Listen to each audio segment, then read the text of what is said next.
Good morning, Manitoba. Happy Thursday, or as I like to call it, Friday, Junior. We're going to take you into that with the Prairie Fruit Growers Association. If you're somebody who likes to pick those strawberries or any other sweet treats here in Manitoba, there's a small window for that. So we're going to learn just how small it is and the most effective way to do so. Joseph Bernacki is in LaSalle.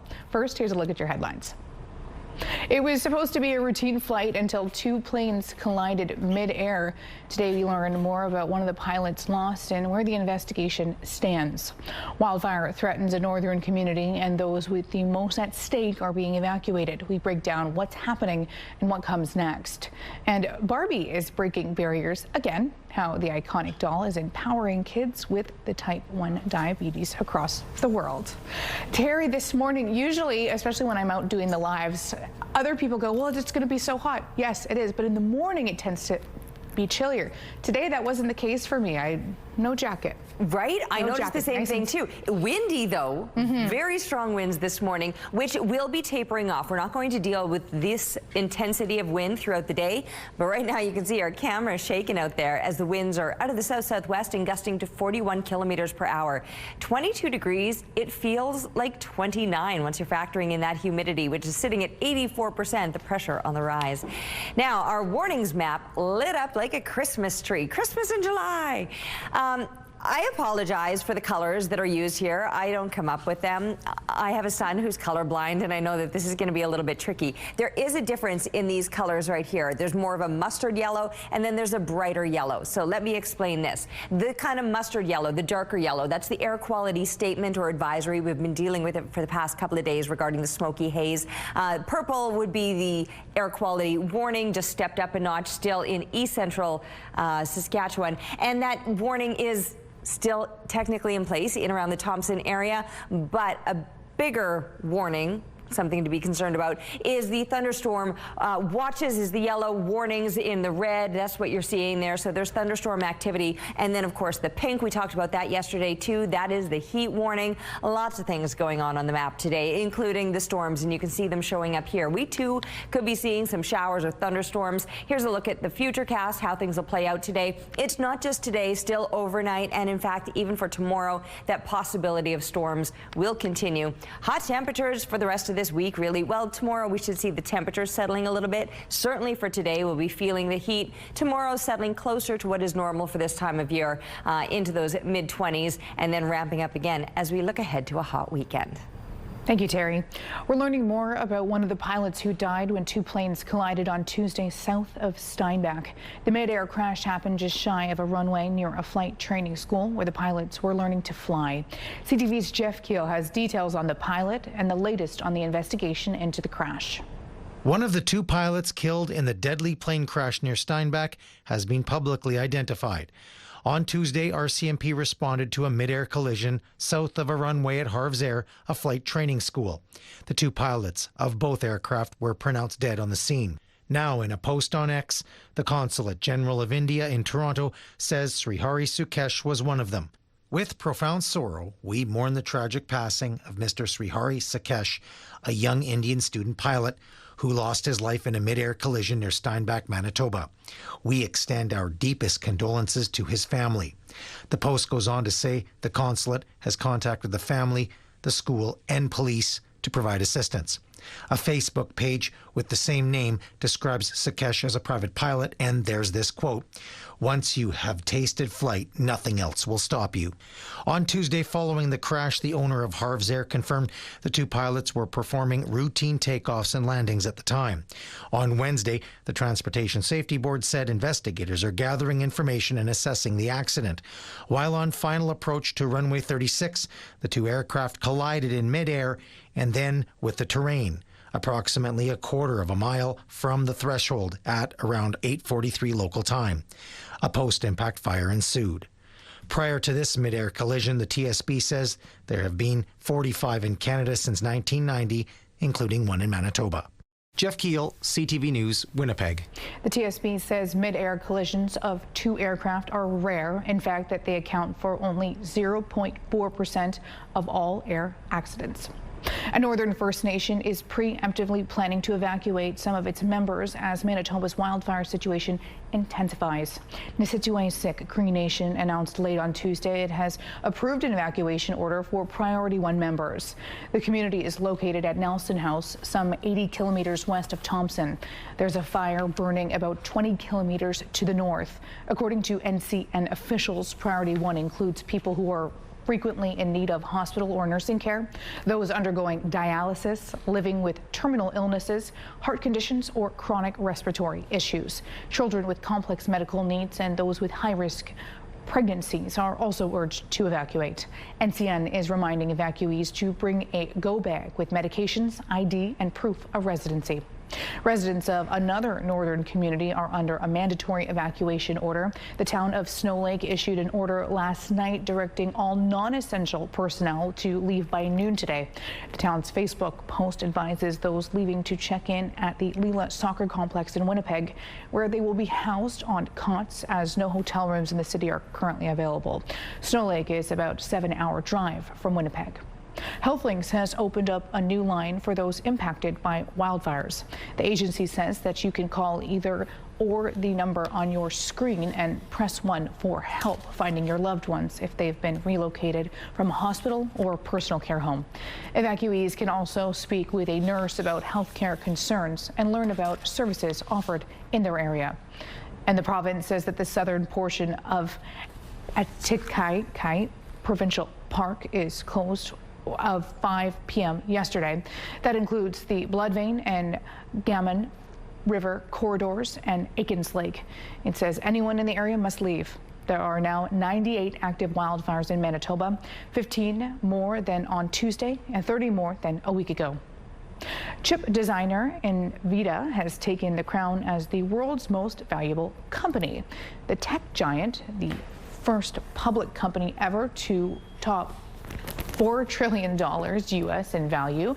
Shares of NVIDIA rose 2.5% in early trading on Wednesday, topping $164 each. Compare that to the beginning of 2023, when those same shares were listed at $14. NVIDIA achieved U.S. $1 trillion market value. For the first time, and a few months later, it tripled in about a year. That's faster than Apple and Microsoft, the only other U.S. firms with a market value of more than $3 trillion U.S. The Winnipeg Blue Bombers have named a 17th player to their Ring of Honor. Tyrone Jones, the leading candidate for the Shenley Award, is Outstanding Defensive Player, and no doubt he'd get some votes from the CFL quarterbacks he's laid flat on their backs. Tyrone Jones had a knack for quarterback sacks. In fact, he is the most sacks in Bombers history with 98. Jones played for the Bombers from 83 until 1991.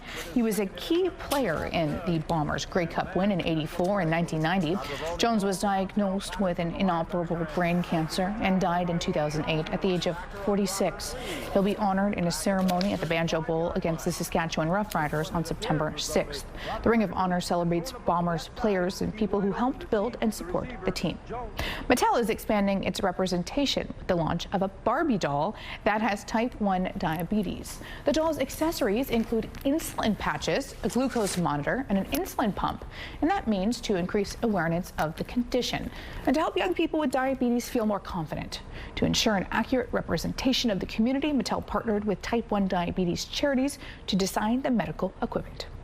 Taking a look now at the current traffic situation along Portage Avenue at 6:09. Slow start to the morning as you'd expect. If you have any traffic tips, let us know. CTV Morning, WPG. Joseph Bernacki live from LaSalle. What a beautiful morning so far, Joseph. Good morning. Thanks, Ainsley. Yeah, it's been a great morning so far, bright and early here in LaSalle. As Ainsley mentioned at the top of the show today, we're with the Prairie Fruit Growers Association here at the Cormier Berry Patch, where I'm holding one of hundreds of strawberries waiting to be picked here at their patch in LaSalle this morning. There's more than 10 acres here of beautiful strawberries, and it's sort of a 3-week window to come and enjoy some berry picking. They opened for this season right at the end of June, right before Canada Day, and there's going to be going, this is the second full week going into next week. Coming up in about half an hour hour's time, we're going to be speaking with one of the owners here of the berry patch, talking about the growing season, how it doesn't stop, after their last week where people are able to pick. They're already planting and making preparations for next growing season. Throughout the show today, we're going to be speaking with a number of berry orchard owners, learning a little bit more about the Fruit Growers Association, and hopefully having a good time picking a few dozen fruits. So looks to be a nice morning. Sweet morning. Thank you, Joseph. Well, it sounds like there's an extra week, so people have a week to get their berry picking on. Sounds good. Okay, Terry, it's Friday's Eve, and what a better way to start the day than with a little dance.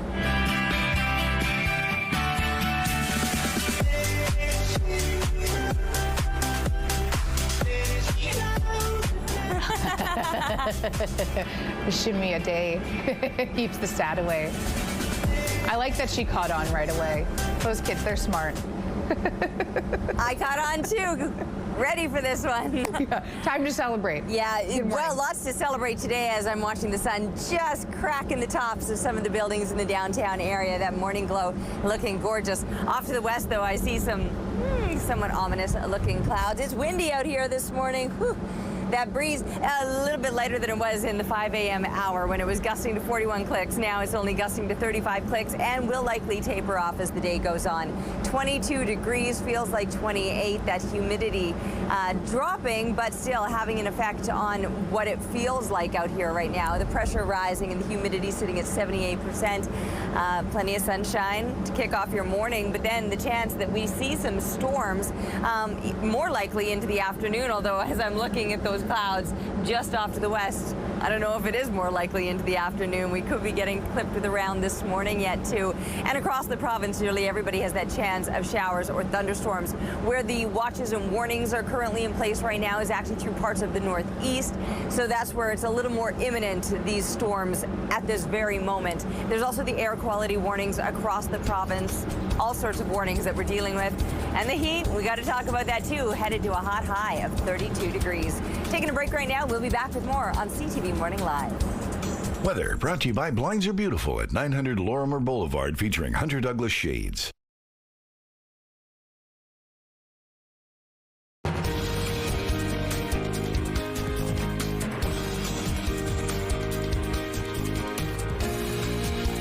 Good morning. It's 6:15. Winnipeg police have arrested and charged 2 men who are accused of targeting evacuees for drug deals. Police received tips that the drug dealers were doing business on the 1700 block of Wellington Avenue. Officers began an investigation and they witnessed several drug transactions in that area. That led to police to pull over a car on Sunday night and arrest the 18-year-old driver. Investigators allegedly found more than $800 in cash and 3 grams of cocaine. The Winnipeg Police Service says that it's dedicated officers to the support and protect fire evacuees staying in the city. We take this very seriously. As I stated before, we want to make sure that everyone is safe, that they all feel welcome in the city. And as police, that's what our job is to support them, make sure that they are feel welcome while they're here and that they're all looked after. Police also arrested a 21-year-old man who they say was a passenger in the car during the alleged drug transactions. The 2 were charged with drug trafficking and possessing the proceeds of the crime. A 17-year-old has now been charged in the case of an 8-year-old girl found critically injured in the Ottawa Valley 2 weeks ago. Charges of attempted murder and sexual assault have been laid against the male teen. On June 24th, the young girl was reported as missing, then found with serious injuries in Quadville. At the time, police thought that she may have been hurt in an animal attack. Investigators have since ruled that out. The girl is still in hospital as the investigation continues. Frightening moments on the Midway after a violent fight shattered the festive atmosphere at the Calgary Stampede and left 3 teenagers stabbed. Police say that it was a targeted attack and that as many as 10 people may have been involved, but so far no arrests. Here's CTV's Kathy Lee. Usually a whirlwind of laughter, rides and games. The Calgary Stampede Midway turned into chaos Tuesday night after a fight broke out between 2 groups. 3 people were stabbed and in hospital with life-threatening injuries. I'm very upset. It makes me a little scared to bring my child here. Calgary police say all of the victims are teenagers, 2 18-year-olds and a 15-year-old. One of them was found at the base of this slide, the other 2 at different locations off the Stampede grounds. We believe the individuals involved in the altercation were known to each other. The victims are all related or known to each other, and they also knew the assailants. Safety measures on the grounds beefed up this year, the area becoming a temporary police district. And just like years before, guests have to go through a metal detector and bags searched at the entrance. At this time, police say security levels remain the same. It makes me think about how the security up front with take stuff out of your pockets should maybe tighten down a bit. Investigators haven't confirmed the weapon and whether or not it was brought onto the grounds. We remained at our highest level of security searches throughout the evening, despite the volume of people that were arriving at our parks. More than 190,000 people were at the Stampede. Crowds swelled in size at this free concert. At times, things got a bit rowdy, leading to an arrest. Police don't believe the concert is linked to the stabbing. Despite all this, some Stampede goers feel safe. I feel like if you're just aware of your surroundings, you'll be okay. Police are still on the hunt for suspects and a motive. We believe several may have witnessed or recorded the incident on their cell phones. While the shadow of this violent incident lingers, it hasn't hampered the spirit of the Stampede. Kathy Lee, CTV News, Calgary. BC has released new safety recommendations in the wake of following the deadly attack at the Lapu Lapu Festival in Vancouver 2 months ago. And we accept the intent of the recommendations, and we're working through them to determine how best we can implement them with our partners. This is about keeping people safe. There were 6 recommendations, which include a risk management assessment being carried out at all events in BC, establishing a centralized hub to support event safety, and the province needs to consider expanding financial support for security costs. 11 people were killed in the car ramming attack at the festival on April 26th. The suspect, Kai G. Adam Low, is facing 8 second-degree murder charges. He's waiting on a hearing later this month to decide whether he's mentally fit to stand trial. A minor hockey association in Alberta is investigating after a video surfaced online showing one of its coaches, also a former NHL player, in a fight at a golf course. Hey, man, come on, man. This video appears to show Nick Taransky and another man arguing before the man is thrown into a pond. Taransky played more than 240 games in the NHL with Tampa Bay, Nashville, and Florida. Punches are then thrown after the man gets out of the water. Comments about the slow pace of play may have triggered the confrontation. Red Deer Minor Hockey says that it's launched an internal investigation, though Alberta RCMP say that there is no active police investigation.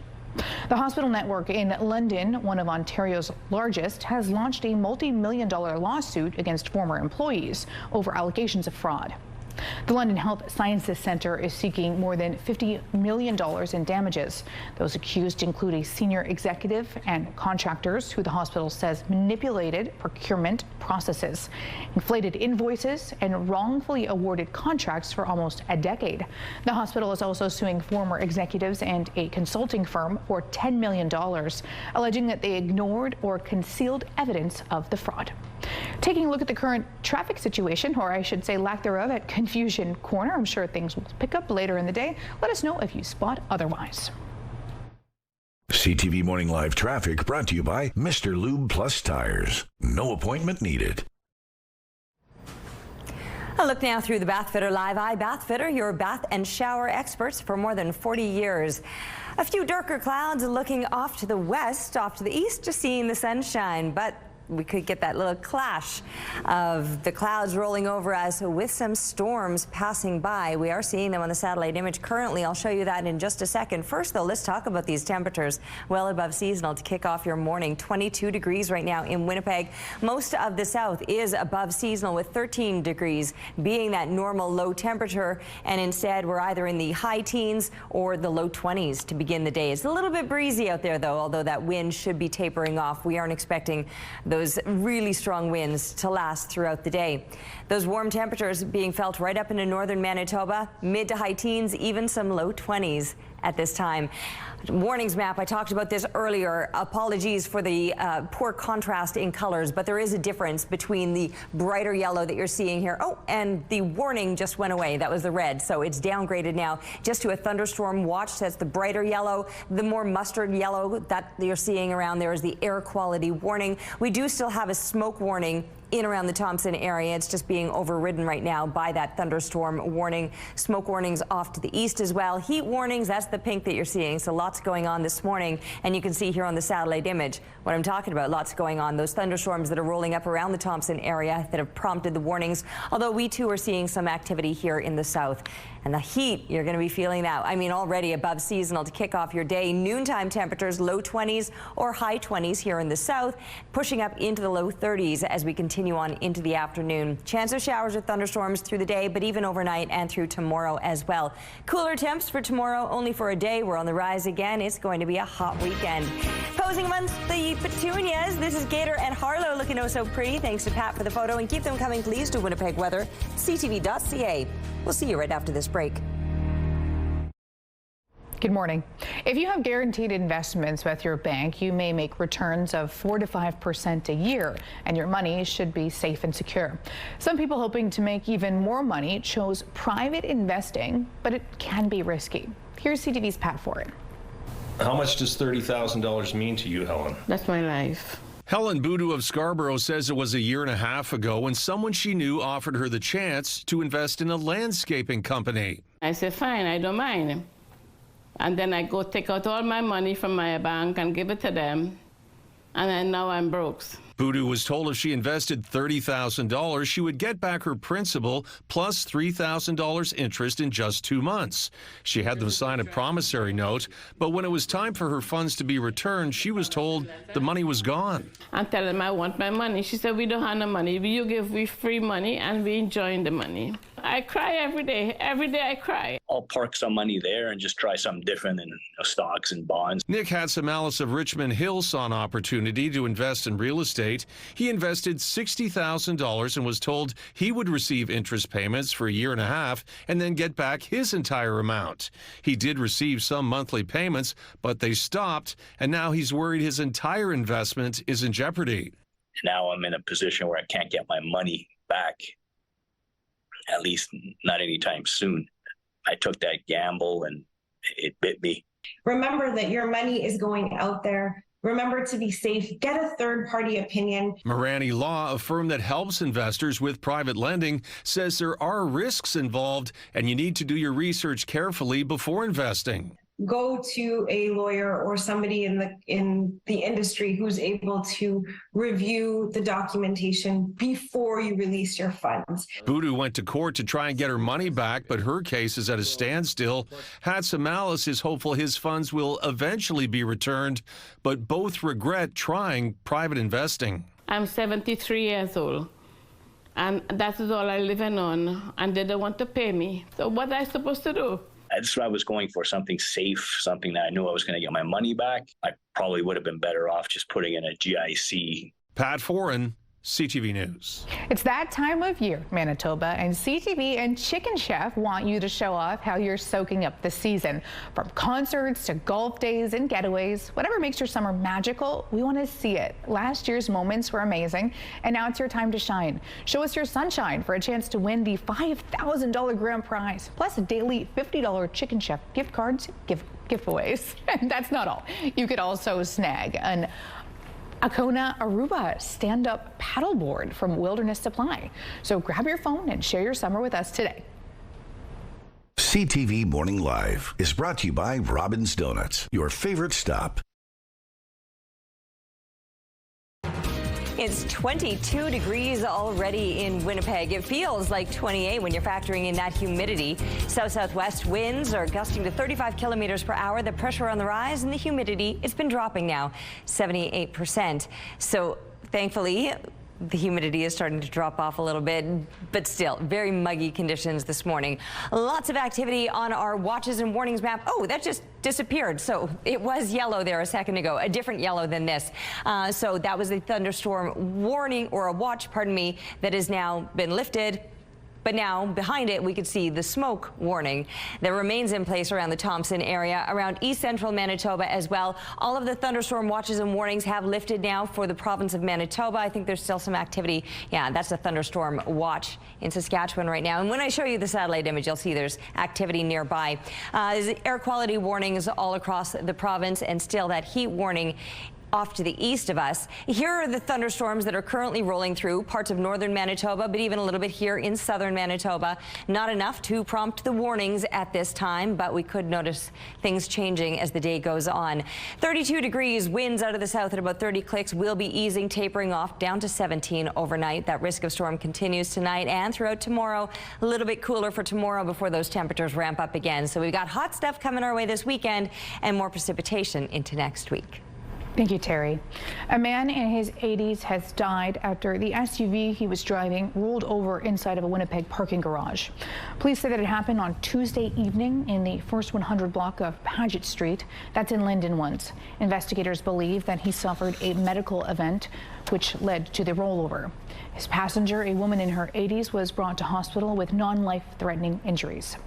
The province will rework its plan to improve the intersection near Carberry, where a bus crash killed 17 people 2 years ago. More than 2,100 people signed a petition against the plan to turn the intersection into a restricted crossing U-turn known as an R-cut. An R-cut forces drivers to turn right, cut across traffic, and perform a U-turn. A provincial spokesperson says that they heard clearly from the community that it was not the right fit, so they'll go back to design and consultation work. The mayor of Carberry says that residents would prefer an overpass. Manitoba Public Insurance says that there is a growing problem on our roads, vehicles with peeling license plates. Manitobans are required to have plates that are clearly visible. The public insurer says that when the numbers or reflective coating begins to peel away, it makes it harder to identify dangerous drivers. MPI says that some people have been trying to repair the missing letters and numbers with blue nail polish, paint, or even Sharpie pens. However, it says that this doesn't work and drivers could face a fine of $113 if caught with a poorly maintained plate. It costs $15 for a new pair of plates, but it's free if the plate has degraded within the first 5 years of getting a new plate. A University of Manitoba researcher is raising concerns over the effect of wildfires on Lake Winnipeg. Phosphorus has always been a major contributor to the growth of algae blooms, but now new research shows more may be making its way into the water due to wildfire ash. CTV's Joseph Bernacki on what it means for the people who live nearby. Dave Conefall and Corey Williams live on Lake Winnipeg. The permanent residents of Dinosaur walk their dogs here every day, and they want future generations to be able to enjoy it as well. Well, it makes me concerned for the tipping point for this lake. It's a massive, giant lake. It might be a different story next generation, a worse story. So news of a new threat to the health of the lake is not welcome. If now the wildfires could be considered a detriment as well, it's really sad. This lake needs some more friends and fewer enemies. New research from the University of Manitoba finds the phosphorus fallout from climate change may be impacting Lake Winnipeg. So we estimated that, okay, we should have different source of phosphorus, including, let's say, dust coming from agricultural land or pollens from trees around lake, and another component would be wildfire. Dr. Gohoroki has been working with the Lake Winnipeg Research Consortium for the past year.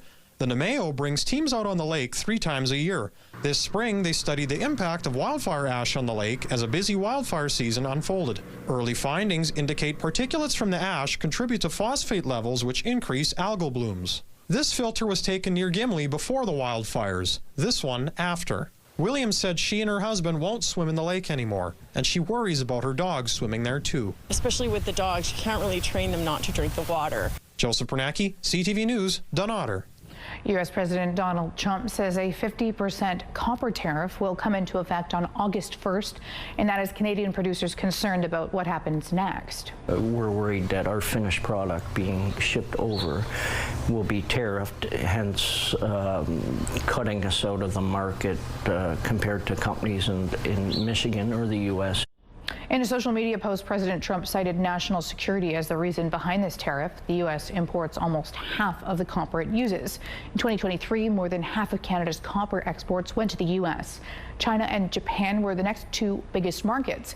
Industry Minister Melanie Joly says Canada remains focused on getting a trade deal done with the U.S. by July 21st. My job right now is to make sure that in the context of this trade war, I'm supporting the front lines of this trade war, which are the workers and the companies affected by the unjustifiable and unjustified tariffs. Minister Joly also says that Ottawa has yet to see an executive order on the proposed copper tariff. Here's our traffic camera along Keniston Boulevard. It looks like a smooth drive. If you have any traffic tips, let us know. CTV Morning WPG on our X page.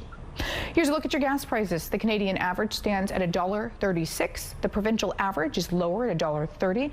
In Winnipeg, the average is at $1.28. The lowest price in the city is at $1.16. All this information available to you at gasabuddy.com. Price at the pump brought to you by kidneycard.ca. Get a free tow and a tax receipt for value of your car. It's a beautiful morning in LaSalle. Well, that's at least what I can tell from Joseph Bernacki's picturesque background. How is it this morning, and who are you chatting with? Thanks, Ainsley. Yeah, good morning, Winnipeg. If you're just joining us, very pleased to be joined by Angie Cormier. She is the owner here of Cormier Berry Patch. A pleasure to have you on our show this morning. Good morning. Thank you. We're going to try to get this hit in before the impending thunderstorm, actually. That's to our left right now. Talk to us about when people first come to a berry patch. What should they do, and how do you pick a good strawberry? So here at our farm, Strawberry Farm, and probably most strawberry farms here in Manitoba, you're going to come to a row. You're going to be given a row, which just looks like this. Maybe you're given a flag like this one over here. And then the really important thing about picking strawberries is you have to move the leaves. So what are we looking at down here? We're looking at the strawberries. You've got to move the leaves because the berries are hiding under the leaves. And the important thing about moving the leaves is now we're coming into week 2. Anything that has been missed a week ago, 2 weeks ago, starts to get bad. So it's really important to really move those leaves. Those berries are hiding under the straw, hiding underneath leaves. So it's really important that you move things around, and then you just kind of move down the row and you fill your basket. Darren was telling me, your husband, before we were live this morning, a lot of work goes in after the 3 weeks that people can come pick berries. Talk to me how you guys are working towards the berries for next year and the year after that. So strawberries and any berries, they're perennials. So it's not like a grain crop where it's an annual. We need to take care of the perennials so that they're good to produce for next year. So yes, we are continuously weeding into the fall. We are also irrigating. If it's a dry fall, we need to make sure that those plants have lots of water so that they are good to survive through the winter. We're putting straw down, like the straw that you see here. We put a blanket of straw over to protect them through the winter. So yes, there is still lots of preparation for berries for next year. And you guys open at 7 a.m. For people during this 3-week window? Yes, we do. Right on. Yes. Okay, well, Angie, we appreciate having you on our show this morning. As again, we've been here in LaSalle at the Cormier Berry Patch. They're going to be open for another week as well. Great time to come down and pick some berries, and hopefully we'll be back with more content coming up here soon on CTV Morning Live. Thank you, Joseph. Terry, an impending storm, he says. I don't know if I believe it. You know, there is actually some very dark-looking clouds off to the west of us right now. But I'm standing up here with the sun shining over me. No jacket required first thing. I mean, it's a very warm start to your day, well above seasonal. It's windy, though. But even with that wind, you don't need a jacket out here. It's more just muggy, and in that case, kind of grateful for that air moving around a little bit. It is very heavy air otherwise. 22 degrees right now, feeling like 28 if you're factoring in that humidity, with winds at the moment gusting to 35 kilometers per hour out of the south-southwest. The pressure rising, humidity sitting at 78%. Just momentarily in the shadow of 360 Main. The sun is tucked behind it. It'll keep shining. There's very few clouds here as I look off to the east, so it really is just that one skyscraper blocking the sun at this time. But as I look off to the west, I can see these dark and ominous looking clouds, and we've been watching on the satellite image the storms just off to the west of us. More storms through northern Manitoba today. mostly around the Thompson area where the watches just ended, but the storms are still there and will continue to push further into the northeastern part of the province. Many of us at risk of showers or thunderstorms today, but we're also going to be feeling the heat with those temperatures on the rise. An above seasonal day ahead. Taking a break, we'll be back with more on CTV Morning Live. CTV Morning Live weather brought to you by ABC Fire and Safety, your CO2 refill store.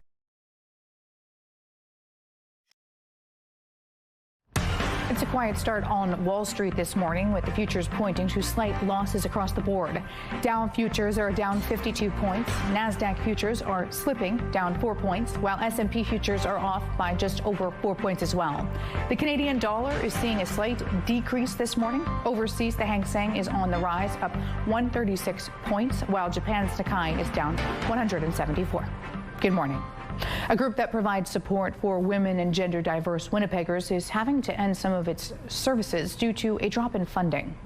We're forced into a position now without funding from the city or the province to wind down our critical outreach services.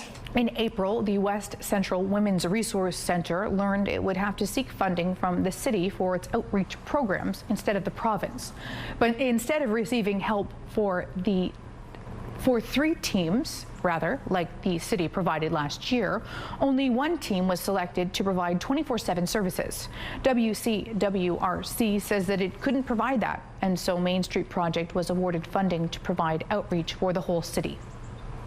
I do understand the intent. I think what we need to recognize is that the needs in community are very high, and expecting 1 outreach team to provide service across a city the size of Winnipeg is an enormous task. WCWRC worries that those who require specialized services will get left behind. It's exploring other options, but says without government or other funding, it can't keep its van on the road, and will be looking at other ways to support the community. The ongoing dispute over who is the rightful owner of a multi-million-dollar Winnipeg lottery ticket, that is the winning ticket, that continues to play out. The court documents, Lawrence Campbell says that not only was the lotto ticket not a birthday gift for his former partner, Crystal McKay, but that he had no history of expecting or receiving birthday gifts from him.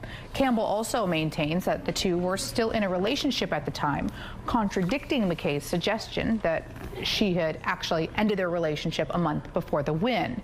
As we've reported previously, Campbell is suing McKay for the $5 million prize, saying that the ticket was his, but was told by the lottery company to allow McKay to claim the winnings, as he did not have a valid ID or a bank account at the time. McKay claims that he gave her the ticket as a birthday gift. None of the claims have yet been tested in court. New signs that Ottawa will likely miss its 2026 deadline for nationwide implementation of a $10 a day daycare. CTV's Rachel Aiello on what that means for families in need. God, like, what are we gonna do? Patty Dunn is nervous. Getting her first daughter into daycare was no small feat. I put ourselves on the wait list when I was about 10 weeks pregnant. And now, with a second on the way. I don't know what this means for us. Like, just because we have a spot already, does that mean that we'll have a higher chance of getting our next baby in? Her stress over securing a spot is compounded by the fact that she's still paying more than $10 a day for her daughter Harper to learn and play.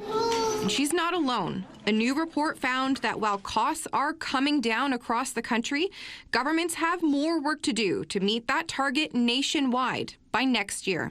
6 provinces and territories have already met or exceeded $10 a day. None of it Saskatchewan, Manitoba, Quebec, Prince Edward Island, and Newfoundland and Labrador. But in 5 provinces, care still costs more: British Columbia, Alberta, Ontario, New Brunswick, and Nova Scotia. Although people think of this as a $10 a day program Canada-wide, that's the aim. How it's implemented is the thing that makes the difference. It's not just parents feeling the program's growing pains. It's daycare providers too, because while fees are dropping, demand isn't. Right now I have over 1,200 parents or children waiting on the list with only 500 spaces, and my 500 spaces are full. Work is underway to train more early childhood educators and create more affordable spaces, but that will take years. And in the meantime, moms like Patty will keep hoping they'll get one. But if not, we're gonna be in the trenches again, like everyone else. Families Minister Patty Hajdu's office said the federal government will continue to work with the provinces and territories on creating more spaces, while touting the $27 billion Ottawa has already committed. One of Toronto's busiest speed cameras has been knocked down for a 6th time a week after it came back online. 1 in the morning, maybe a bit after, they had the lane blocked off with like official trucks, and I saw guys in the vests there. A person who lives across the street says that he saw 2 people who looked like city workers approaching the Parkside speed camera. He said that when he woke up, it was gone. The camera was reinstalled last week, along with a surveillance camera. Toronto police say that the security footage will be part of the investigation. The Parkside speed camera has generated more than $7 million in fines since it was first installed in 2022. Here's Mick Phillips Street on our traffic camera. Traffic volumes appear to be moving swiftly. Let us know if you spot otherwise when it's safe and legal. CTV Morning, WPG. All right, 22 degrees puts us well above seasonal to kick off the morning. It's breezy, though. Those winds out of the south gusting to 35 kilometers per hour. Pressure rising, humidity at 78%. As a result of that humidity, it's feeling that 22 degrees, feeling more like 28 this morning. So yes, it's hot, it's muggy, and it's only going to get hotter. It's smoky, hazy. I should say hazy. It's smoky where the purple is showing up around the Thompson area and parts of east central Manitoba. We did have some thunderstorm watches and warnings earlier this morning that have now lifted across the province. We do still have that heat warning off to the east of us. And just because those watches and warnings have lifted doesn't mean we're not still seeing some thunderstorm activity. Some rolling through northern Manitoba up into the northeast and a little more right close to the Winnipeg area, passing on by. I don't think it's going to last very long. You can see how quickly this system is moving, rolling on over us back on the other side. We're still going to have some sunshine today, but still that chance of thunderstorms is right across the province, and we're all going to be feeling the heat. Another above seasonal day. Mid to high 20s expected across much of northern Manitoba. Northeastern Manitoba less likely to see the storms. Some places further north, Lynn Lake, Norway House, and that more central stretch will be in the path of that activity. But places right along this western border, Flin Flon, the Pas, you're not as likely to deal with the storms. Here in the southwest, some showers are possible, but it's a little more active with the thunderstorms through the central part and further to the east. Hot temperatures too into the low 30s today puts us well above seasonal, and northwestern Ontario also will likely find themselves in the path of those showers or possible thunderstorms. Both overnight and tomorrow that activity continues, though the temperatures will be a little bit cooler tomorrow, only to heat up again once we're looking ahead to the weekend. Thank you, Terry. New questions about how successful the Prime Minister's new security and defense pact with the European Union will actually be. CTV's Judy Trin on the potential hurdles and even risks. 75% of the military equipment Canada uses comes from the United States. To reduce reliance, the Prime Minister signed a security pact with the European Union last month. Our strategic Canada-EU or EU-Canada strategic partnership for the future will build a new and deeper relationship. That new partnership with the EU could put Canada in the retaliatory crosshairs of the Americans, according to a new report written by former Canadian defense and security officials. The U.S. might respond in a negative way and start canceling U.S. contracts to Canadian companies. One pressing matter, the F-35s. Canada has paid for 16 American fighter jets. The government is evaluating if it should turn to the Swedish Gripen fighter instead for the rest of its order. But the U.S. ambassador has warned against doing that. Canadians are flying one airplane, we're flying another airplane. It's no longer interchangeable. And so, that might even threaten NORAD. The EU defense partnership also gives Canadian companies access to European markets. But the report's authors note some members can veto trade deals. If you look at our free trade agreement that we have with Europe, a number of countries within Europe still have not ratified it. The Europeans need critical minerals to build its defense capability. The report highlights regulatory barriers in provinces like BC, which could delay projects by years. The authors stipulate that in the face of economic threats that could continue beyond the Trump administration, turning to European allies to help safeguard Canadian sovereignty isn't just a bold move, it's a necessary one. Judy Trin, CTV News, Ottawa. In the U.S., drivers recently put their skills to the test, all to answer one burning question: who's the best parallel parker? ABC's Danny Nude takes us for a spin through that competition. It doesn't matter. Imagine trying to parallel park with an audience.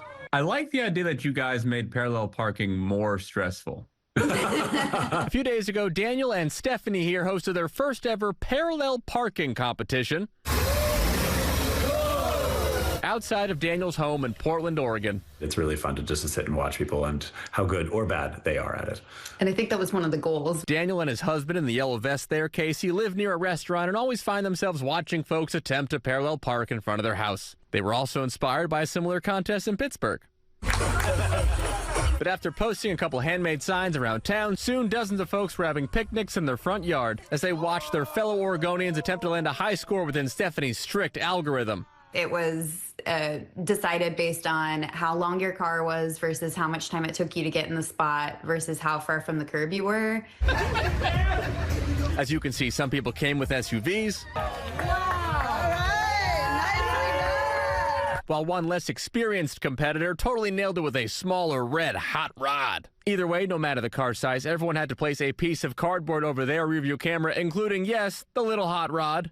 I went a little hot at first. I really turned the corner. I think this is a common mistake people made. They go in a little hot.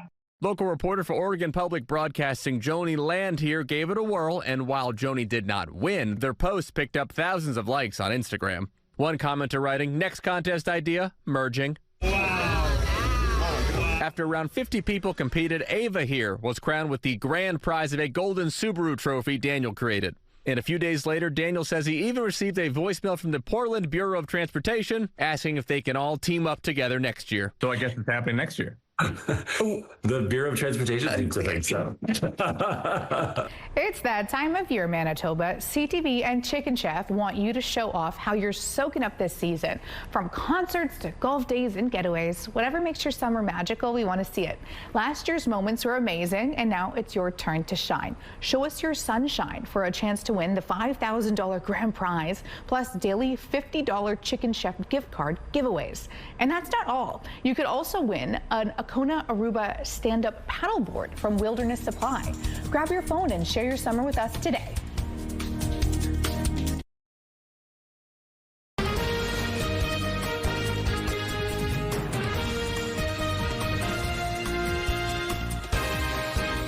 Good morning, Manitoba, and happy Thursday. It's always good to hear about local organizations helping a good cause. We talk about it all the time on the show. And the local Sikh community is doing just that with a walk to support our local hospitals here in Manitoba. For our community connection, we're talking about that at 7:52. Let's have a look at our headlines first. Evacuation plans underway in northern Manitoba. A First Nations community near Thompson moves residents out of danger. Plus, Alberta leads North America in measles cases per capita. Health officials fear summer events could drive up infections. And a device that fools organs wins big. The machine keeps transplants working longer by mimicking the human body. Outside, Terry, warm. Definitely warm, but we could see some rain maybe here in the city.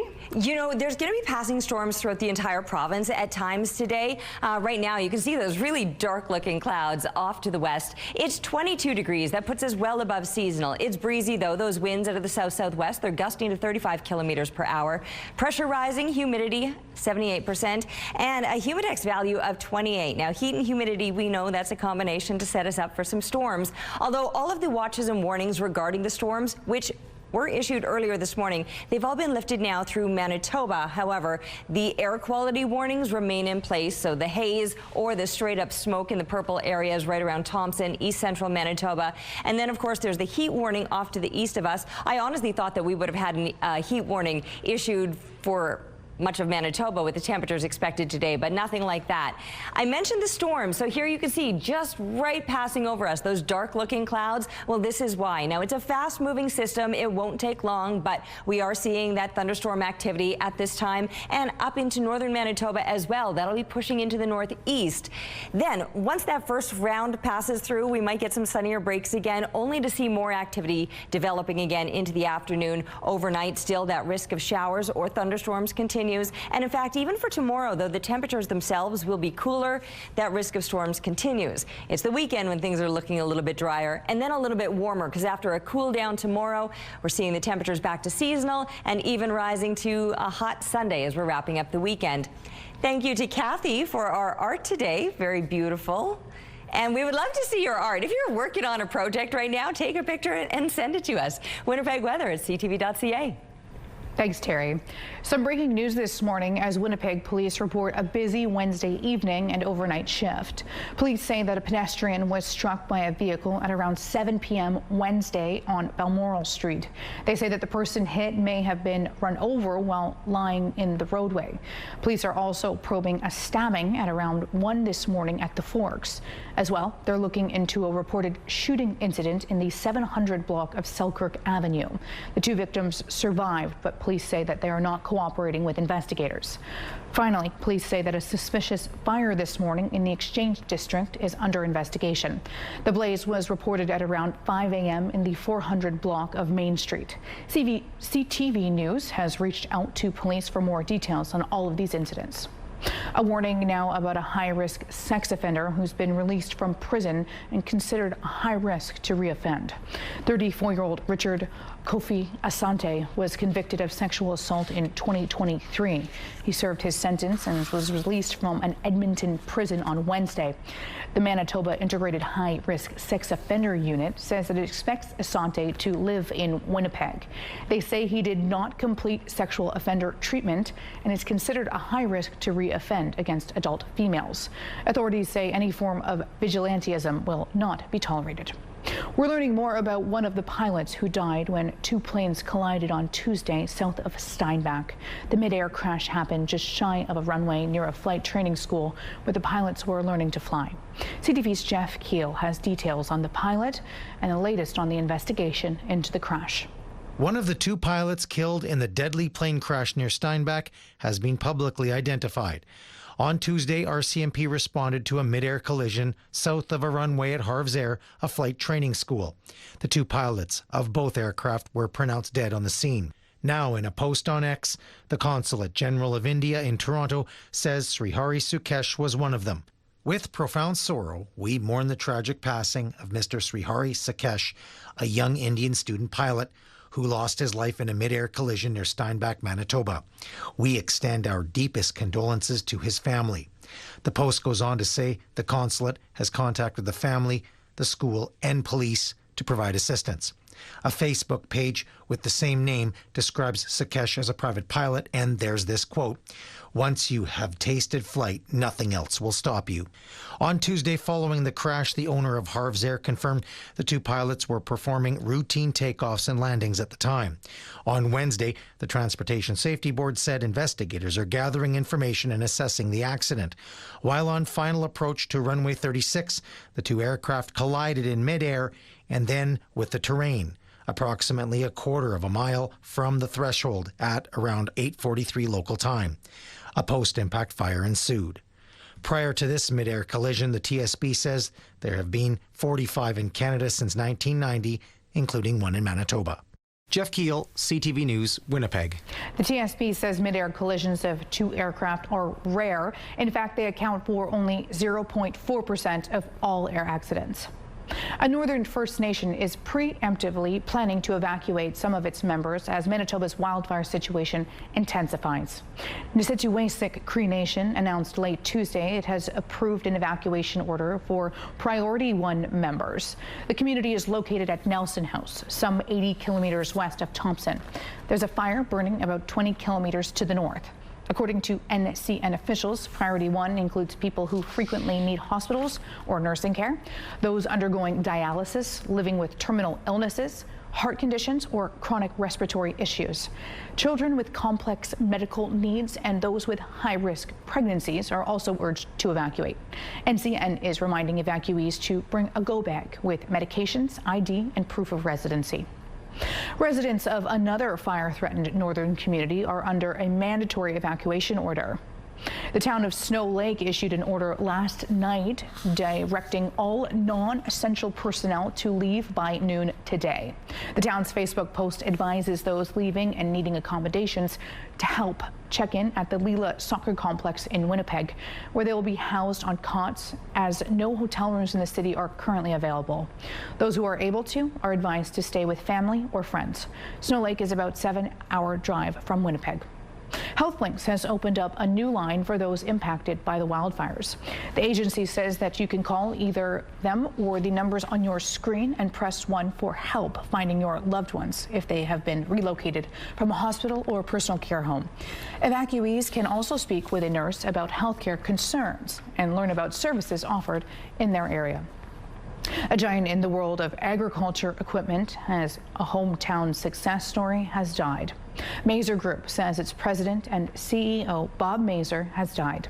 The company says that Maser joined his father's ag equipment dealership in Brandon in 1969. He went on to form Maser Group, which expanded to 18 locations across Manitoba and Saskatchewan. He was inducted into the Farm Equipment Dealership Hall of Fame just a year and has been named Brandon's Business Person of the Year in 1998. Maser Group says that he passed away Sunday after a battle with cancer. We can now officially announce the winners of the Tri-Hospital Dream Lottery. The lottery and 50/50 draw helps support St. Boniface Hospital, Health Science Centre, and Children's Hospital Foundation of Manitoba. And a big congratulations to the grand prize winner, Rick Watts of Swan River, ticket number 7042389. Rick gets to pick one of 6 grand prize options, which includes luxury homes or $1.25 million in cash. Also, congratulations to the 50/50 plus winner, Rhonda Friesen of Kleefeld, ticket number 1157517. Rhonda is taking home more than $680,000 in cash. And a troubling milestone in the fight against a measles outbreak. Alberta now has the most infections in North America on a per capita basis, raising concerns that the Stampede and other summer events could push the number higher. The province now has more than 1,200 cases since March. Ontario has the most cases in absolute numbers and is seen as the epicenter of the outbreak, reporting over 1,900 infections since October. But Ontario has a population 3 times the size of Alberta's. Have you ever heard of the Mac Robert Award? It's considered the Oscars of engineering. This year's winner is a device that can keep human organs viable twice as long as putting them on ice. This machine is able to trick an organ into thinking it's still inside the body. Its developers say that when hooked up to a patient, the device can also be used to help the organs inside the body. This works by essentially providing a second organ. How cool. Taking a look at the current traffic situation along the St. James Bridge, we are not aware of any stalls or crashes, but let us know if you spot otherwise. CTV Morning, WPG. This benchmark stock index, the S&P TSX Composite, rose by about 1/4 percentage point yesterday and will begin today's trading day at 26,972 points. The index has gained 9% so far this year. WK Kellogg, the maker of breakfast cereals like Fruit Loops and Frosted Flakes, is close to being taken over, according to a report in the Wall Street Journal. The journal says Ferrero International, that's the Italian company best known for its foil-wrapped chocolates, wants to buy WK Kellogg for about $3 billion US. The news sent shares of WK Kellogg soaring by more than 50% in pre-market trading this morning. Finally, the Canadian dollar was trading this morning at 73.1 cents US. When 2025 began, the loonie was priced at 69.5 cents US. From the BNN Bloomberg Newsroom in Toronto, I'm Paul Bagnall. All right, those dark-looking clouds, but you can see there's sunshine out there making the buildings glow, but off to the west, those clouds, they're rolling over us, and we're right in the path of them now. 24 degrees, feels like 29 outside with a 24K wind out of the south-southwest, the pressure rising, humidity sitting at 69%. We've still got all of the air quality warnings.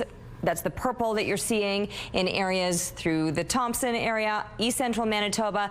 Just recently popped up the severe thunderstorm watch. That is just on the east side of Lake Winnipeg there, as you can see. We are dealing with those storms rolling over us right now. This time I would typically be up on the rooftop, but I value my life, so I'm indoors. There you can see the lightning striking right in and around the surrounding area. We've been watching this storm, though, how quickly it's passing by. So I suspect by the next time I'm supposed to be on the rooftop, I will in fact be out there enjoying the heat and the sunshine. We'll get some sunshine after these storms roll through, but it is going to be a scorcher. 32 degrees expected, with winds tapering off and then shifting overnight out of the northwest. 17 degrees with that risk of storms continuing overnight, and throughout tomorrow still the possibility is there. Tomorrow will be a little bit cooler with the temperatures, 23 degrees, then back up to the seasonal 26, and a hot wrap up to the weekend. CTV Morning Live Weather brought to you by Canadian Footwear, helping you find the perfect fit. It's now time to check in with our question of the day. We wanted to ask you guys, what's your favorite farm to visit in Manitoba? This is obviously inspired by us spending the morning at Cormier's farm in LaSalle. Let us know, though, but we're off of Twitter, so we want you to text your answer along with your name to 10400. Make sure to follow the automated instructions so we can feature your response. We've made it to Thursday, and that means it's time to spotlight our adorable pet of the week. Say hello to Charlie, a 5-year-old pup soaking up all the summer vibes. Her human Jen says that Charlie's a total sweetheart who loves her people and is always on the go, making the most of this beautiful weather. With all that sunny energy, it's no wonder Charlie's our pet of the week. Congrats, Charlie. We've been loving your Pet of the Week submissions, and we want even more of them. So if you have a dog, a cat, bird, or any adorable sidekick, let us know. Send a photo and a fun little story at the Pet of the Week at ctv.ca. Tune in every Thursday from 6 to 9 on CTV Morning Live to see if your pet makes the spotlight. Here's a live look at Notre Dame Avenue. We'll see you soon. Good morning at 7:16. A new BC report on safety and security at community events recommends risk reviews regardless of event size. It comes 2 months after a vehicle rammed through Vancouver's Lapu Lapu Day Festival, killing 11 people. We're happy that there is a report out and a little frustrated, a little disappointed in the fact that the City of Vancouver wasn't consulted in a meaningful way. And I say that because it happened in our backyard. The report makes 6 recommendations, including more information and resources for all types of events in the province.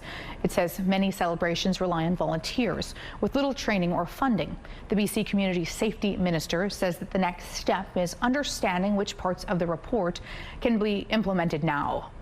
Through the fine print and take a look at what are the tangible steps we can actually implement. As I said before, we fully accept the intent and all the recommendations. The report does note that little can be done to anticipate security risks such as, quote, hostile vehicle attacks like the one at the festival. Along with the 11 who were killed, dozens of others at attendance at the festival were injured. Chip designer NVIDIA has taken the crown as the world's most valuable company. The tech giant is the first public company ever to top $4 trillion U.S. in value. Shares of NVIDIA rose 2.5% in early trading on Wednesday, topping $164 each. Compare that to the beginning of 2023, when those same shares were listed at $14. NVIDIA achieved US $1 trillion market value for the first time a few months later and tripled it in about a year. That's faster than Apple and Microsoft, the only other US firms with a market value of more than $3 trillion US. The Winnipeg Blue Bombers have named a 17th player to their Ring of Honor. Tyrone Jones, the leading candidate for the Shenley Award, is Outstanding Defensive Player, and no doubt he'd get some votes from the CFL quarterbacks he's laid flat on their backs. Tyrone Jones had a knack for quarterback sacks. In fact, he used the most sacks in Bombers history with 98. Jones played for the Bombers from 1983 until 91. He was a key player in the Bombers' Grey Cup win in 84 and 90. Jones was diagnosed with inoperable brain cancer and died in 2008 at the age of 46. He'll be honored in a ceremony at the Banjo Bowl against the Saskatchewan Roughriders on September 6th. The Ring of Honor celebrates Bombers players and people who helped build and support the team. Taking a look at the current traffic situation along the Norwood Bridge, looks like a smooth drive. Let us know on X if you see anything else. Traffic is brought to you by Curtis Carpets, Manitoba's flooring experts. Switching gears to some entertainment news, a Canadian filmmaker is returning to the world of Arrakis. In the shadows of Arrakis lie many secrets, but the darkest of them all may remain. The end of House Atreides. Denis Villeneuve's third installment of Dune has officially been named. It was reportedly supposed to be called Dune Messiah, which is a nod to the 1969 book. But it's confirmed now that the movie will simply be titled Dune Part 3. The new film will include sequences shot with IMAX cameras. Dune Part 3 is expected to hit theaters on December of 2026. The Addams Family is back. This is the first time you've ever willingly returned to a school. How does it feel? Like returning to the scene of the crime.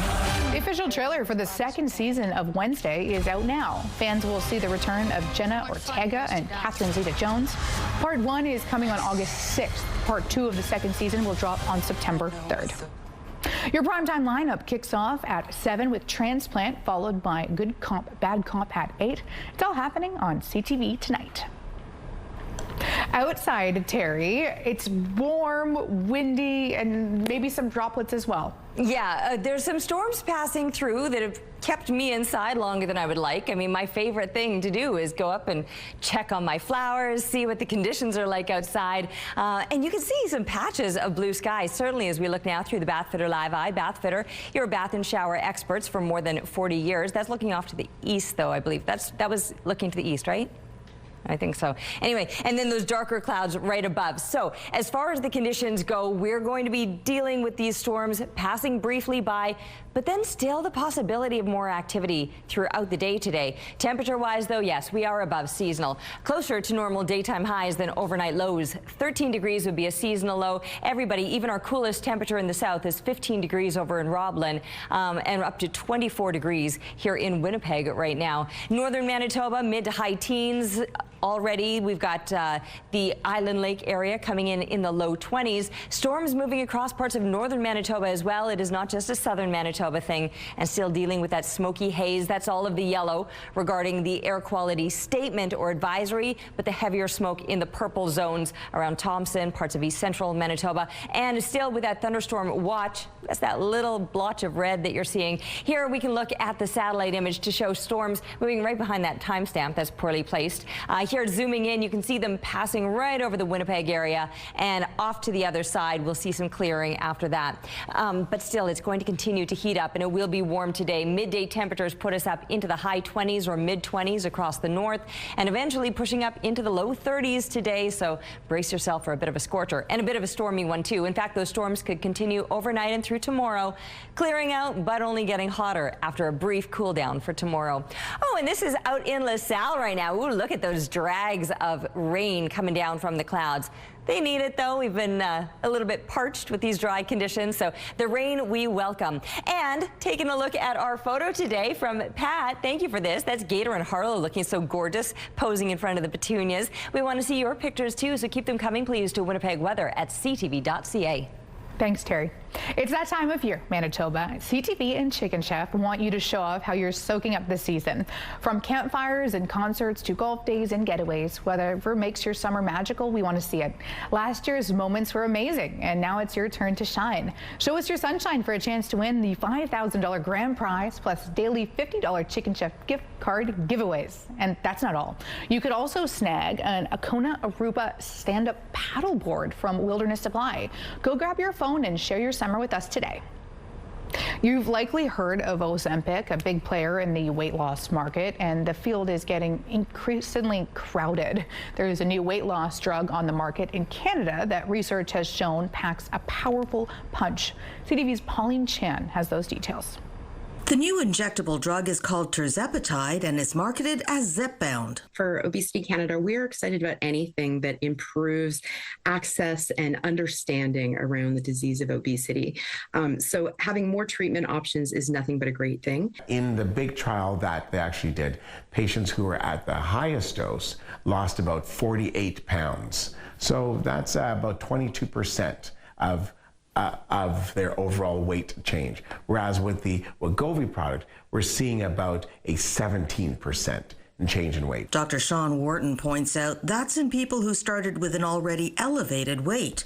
Health Canada has approved Zepbound for people who are obese or who suffer from complications due to excess weight. So type 2 diabetes, osteoarthritis, or there's a lot of other complications of those white adipose fat cells that sit mainly in that central area, right? And they increase the risk of a heart attack and high blood pressure and a number of other things.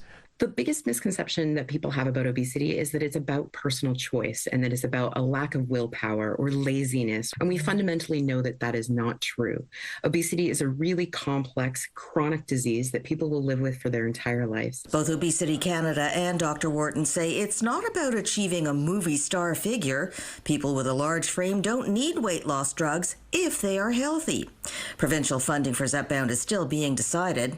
Zepbound can have side effects, but those usually fade with time. We're talking about having some nausea or having loose stools. And so those are the common ones, but those are transient. And Lisa Schaefer says her own mother is allergic to tirzepatide, so she can't take Zepbound. That's why having many options is so important. Pauline Chan, CTV News. You only have 3 weeks to pick strawberries. Find out how much time you have left. It's 7:38. There's only so many days in this province that we can pick our berries. Because of that short window, Joseph Bernanke is live at Cormier's Berry Patch in LaSalle to let us know how many more days we have left. Good morning, Joseph. Good morning, Ainsley, and good morning, Winnipeg. Yeah, the weather's cooperating for us now. The thunderstorm has passed, and Angie Cormier joins us again on the morning show today. She is the executive director of Prairie Fruit Growers Association, as well as being an owner here at Cormier's Berry Patch. Pleasure to have you on again. Thank you very much. Yeah, so talk to us a little bit about Prairie Fruit Growers Association. Really neat to see how many different U-picks are across the province.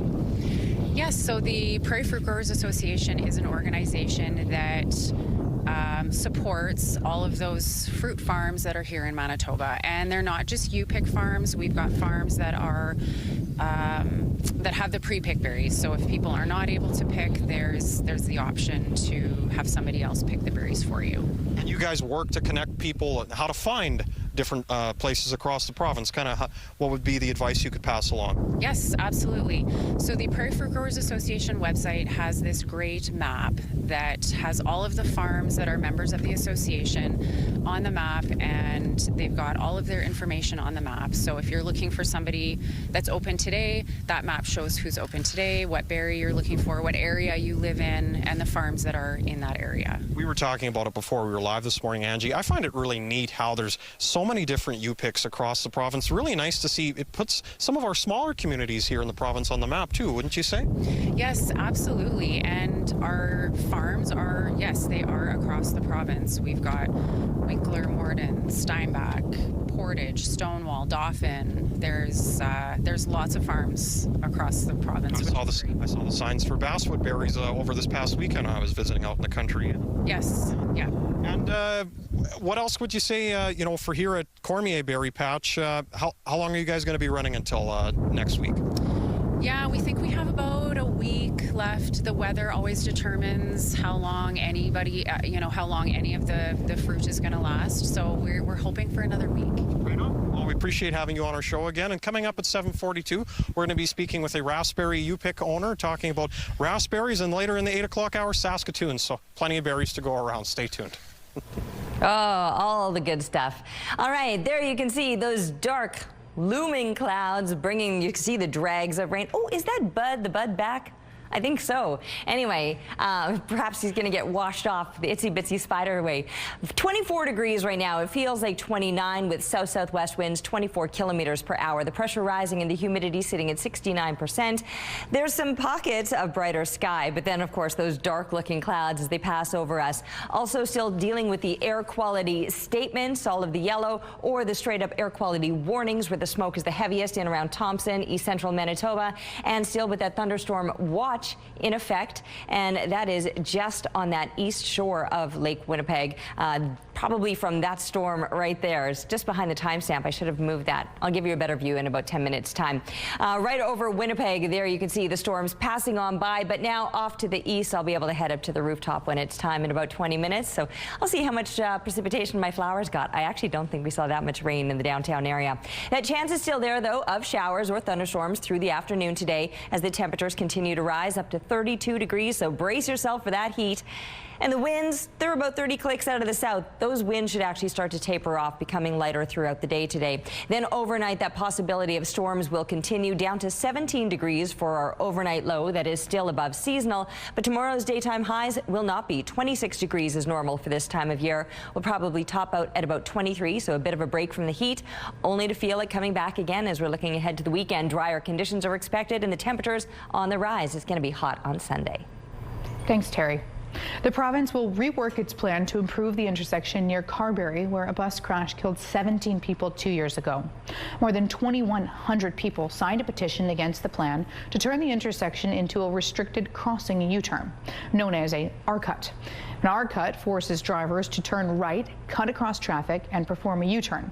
A provincial spokesperson says that they heard clearly from the community that it was not the right fit, so they'll go back to design and consultation work. The mayor of Carberry says that residents would prefer an overpass. Winnipeg police have arrested and charged 2 men who are accused of targeting evacuees for drug deals. Police received tips that drug dealers were doing business in the 1700 block of Wellington Avenue. Officers began an investigation and they witnessed several drug transactions in the area. That led police to pull over a car on Sunday night and arrest the 18-year-old driver. Investigators allegedly found more than $800 in cash, the 3 grams of cocaine. The Winnipeg Police Service says that it's dedicated officers to support and protect fire evacuees staying in the city. Obviously take this very seriously. As I stated before, we want to make sure that everyone is safe, that they all feel welcome in the city. And as police, that's what our job is to support them, make sure that they are feel welcome while they're here and that they're all looked after. Police also arrested a 21-year-old man who they say was a passenger in the car during the alleged drug transactions. The 2 are charged with drug trafficking and possessing the proceeds of the crime. A man in his 80s has died after the SUV he was driving rolled over inside a Winnipeg parking garage. Police say it happened on Tuesday evening in the first 100 block of Paget Street. That's in Linden Woods. Investigators believe that he suffered a medical event which led to a rollover. His passenger, a woman in her 80s, was brought to hospital with non-life-threatening injuries. The number of people who died from floods in Texas has climbed to at least 120. You are the way maker, miracle, I see that you're working. A prayer service was held in Kirk County, where most of the flood victims lived. More than 170 people are missing, and hope of finding survivors are growing slim almost a week after the floods hit. The governor of Texas is planning to hold a special session of legislature next week to address questions about the early response to the disaster. For a second straight night, Russia has launched a massive drone attack against Ukraine. The strikes mostly targeted Kyiv, with about 400 drones and 18 missiles hitting the city. Ukrainian President Vladimir Zelensky says that the strikes killed at least 2 people and injured 16 others. The latest attack follows Russia's largest aerial attack during this war on Tuesday. 31 construction workers in Los Angeles are safe after a tunnel partially collapsed on Wednesday night. I know when we raced down here, I was so concerned that we were going to find tragedy. Instead, what we found was victory. All of the men that were in that tunnel rescued up, safe. The collapse happened at a spot between the tunnel boring machine and the workers. They were trapped for about 121 meters underground, which is about 400 feet. The workers managed to climb over nearly 20 meters of loose soil to reach the boring machine before being taken back to the tunnel's opening. There were no injuries, and the workers are being commended for keeping calm in such a difficult situation. Authorities are still investigating the cause of the collapse. One Canadian chocolate maker says that the Buy Canadian movement has turned into a boom for business. Purdy's, based in Vancouver, says that there is now so much demand for its chocolate bars, it's decided to sell them outside of its own stores for the first time in its 118-year-old history. It says website traffic jumped more than 200% in the wake of the U.S. tariffs. The surge has given the company the confidence to forge a deal with Pattison Food Group to put 4 varieties of Purdy's chocolates on the shelves or the Save On Foods locations. Taking a look at the current traffic situation along St. Mary's Road, certainly picking up at 7:37. We're not aware of any traffic delays. Let us know. CTV Morning WPG on X. Here's your gas prices. The Canadian average stands at $1.36. The provincial average is lower at $1.30. And in Winnipeg, the average is at $1.28. The lowest price in the city is $1.16. All this information available to you at gasbuddy.com. Price at the Pump brought to you by kidneycard.ca. Get a free tow and a tax receipt for value of your car. Well, he's braved the weather, and Joseph Bernacki is going to be chatting with us around 7:42. It's 24 degrees right now. Stay with us. CTV Morning Live is brought to you by Robin's Donuts, your favorite stop.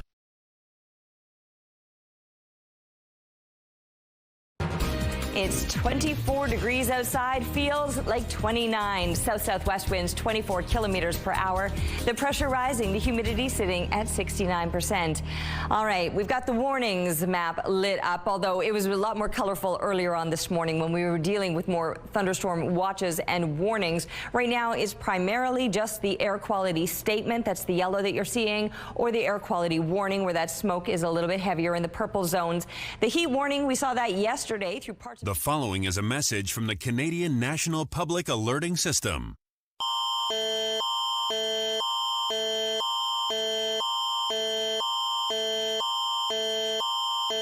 This is a Manitoba emergency alert. Local officials have declared a mandatory evacuation for the town of Snow Lake due to wildfire. All individuals are required to evacuate. Those residents needing shelter should report to Layla's Soccer Complex in Winnipeg 770 Layla Avenue. Residents must leave by noon today, July 10. Evacuees are encouraged to stay with family. Follow all directions by the local authorities. Listen for updates. Check the Town of Snow Lake website and Facebook page for up-to-date information. Part of the province today, Flin Flon, the Pas, mid-20s, and sunnier conditions are expected, although probably still a little hazy.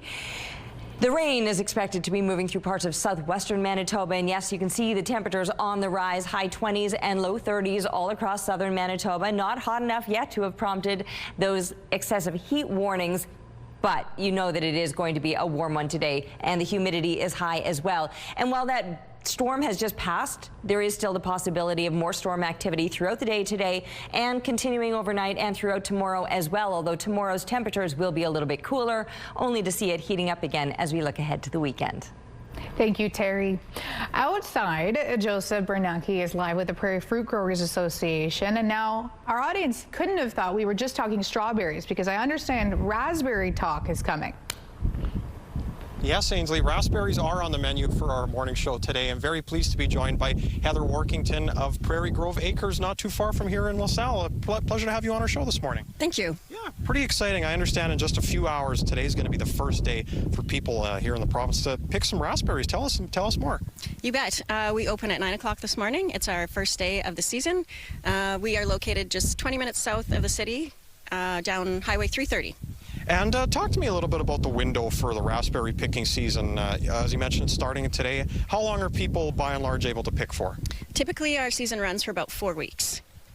And we were talking earlier about the maintenance that goes into taking care of strawberries. What's it like after you guys have planted, people have been able to pick? You guys are already making preparations for next year and the year after that. Oh, you bet. Yes, we're always working a few years out really to maintain the shrubs for a healthy crop. So raspberries fruit on second-year canes. So once they've fruited, that cane is no longer viable. And every year we have to go in and cut out all the dead canes. So maintenance starts as soon as our season closes for picking. And we probably work in the shrubs weeding and maintaining right through till freeze up, and then again starting in spring. So it really never ends. So I imagine you guys must have like set patterns where you know, okay, this row was good this year, then it gets replaced, but then it won't be able to be used for kind of 2 years, kind of as what you were talking about. Well, actually, that's not totally the case, because as the canes die out, there's new canes coming up. Okay. So they sucker their own canes. I don't know if that's the right term, but they keep growing. So they'll fruit again next year. We have fresh canes growing this year. So if you come out to the patch, you'll see shorter, just plain green canes that have no fruit bearing on them. Those are the canes that are going to produce berries next year. And where can people go, as you mentioned, so you guys are 20 minutes south of here, where can people get more information on Prairie Grove Acres? Head to our website, prairiegroveacres.ca, or our Instagram account, and all the information is right there. Wonderful. Pleasure to have you on our show this morning, Heather. We're going to be back in the 8 o'clock hour as cameraman Kenny samples a raspberry. We're going to be talking Saskatoons coming up in about 20 minutes. Stay tuned. Thank you, Joseph. I'm so shocked about Kenny doing that. Switching gears here, a University of Manitoba researcher is raising concerns over the effect of wildfires on Lake Winnipeg. Phosphorus has always been a major contributor to the growth of algae blooms, but now new research shows more may be making its way into the water due to wildfire ash. Our CTV's Joseph Bernacki on what it means for the people who live nearby. Dave Conefall and Corey Williams live on Lake Winnipeg. The permanent residents of Dinosaur walk their dogs here every day, and they want future generations to be able to enjoy it as well. Well, it makes me concerned for the tipping point for this lake. It's a massive, giant lake. It might be a different story next generation, a worse story. So news of a new threat to the health of the lake is not welcome. If now the wildfires could be considered a detriment as well, it's really sad. This lake needs some more friends and fewer enemies. New research from the University of Manitoba finds the phosphorus fallout from climate change may be impacting Lake Winnipeg. So we estimated that, okay, we should have different source of phosphorus, including, let's say, dust coming from agricultural land or pollens from trees around lake, and another component would be wildfire. Dr. Gohoroki has been working with the Lake Winnipeg Research Consortium for the past year. The NMAO brings teams out on the lake 3 times a year. This spring, they studied the impact of wildfire ash on the lake as a busy wildfire season unfolded. Early findings indicate particulates from the ash contribute to phosphate levels which increase algal blooms. This filter was taken near Gimli before the wildfires, this one after. Williams said she and her husband won't swim in the lake anymore, and she worries about her dogs swimming there too. Especially with the dogs, you can't really train them not to drink the water. Joseph Bernacki, CTV News, Dinosaur. It's time for Let's Celebrate. Let's see who's having a celebration today. Happy birthday to Clayton, with lots of love coming from mom and your kids, John and Sierra, who wish you an awesome day. Happy 9th birthday to Rory, with love from family. And the family says the grade 4 teachers had a better prepare for you now. Happy 11th birthday to Peyton. Mommy, Mark, and Riley send their love and hope you have an amazing day. If someone you care about is having a birthday, anniversary, retirement, or graduation, let's celebrate. To submit your celebration, visit our website, ctvnewswinnipeg.ca. Fill out the form at least 2 days in advance. It will also enter you for our monthly contest for a chance to win a $100 gift certificate to Party Stuff. Let's Celebrate, brought to you by Party Stuff, 3 Winnipeg locations and at partystuff.ca.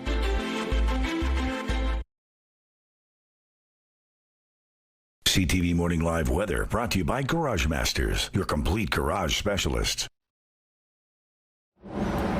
Okay, I guess technically we would call this light rain, but it's so very light you don't use an umbrella for this kind of rain. I'm seeing like 10 little wet raindrop spots. I can feel like every 30 seconds a drop of rain. But with this kind of heat and humidity, you almost welcome that relief. It's 24 degrees right now, feels like 29 with a 24K wind out of the south-southwest. The pressure, it's rising, humidity sitting at 69%.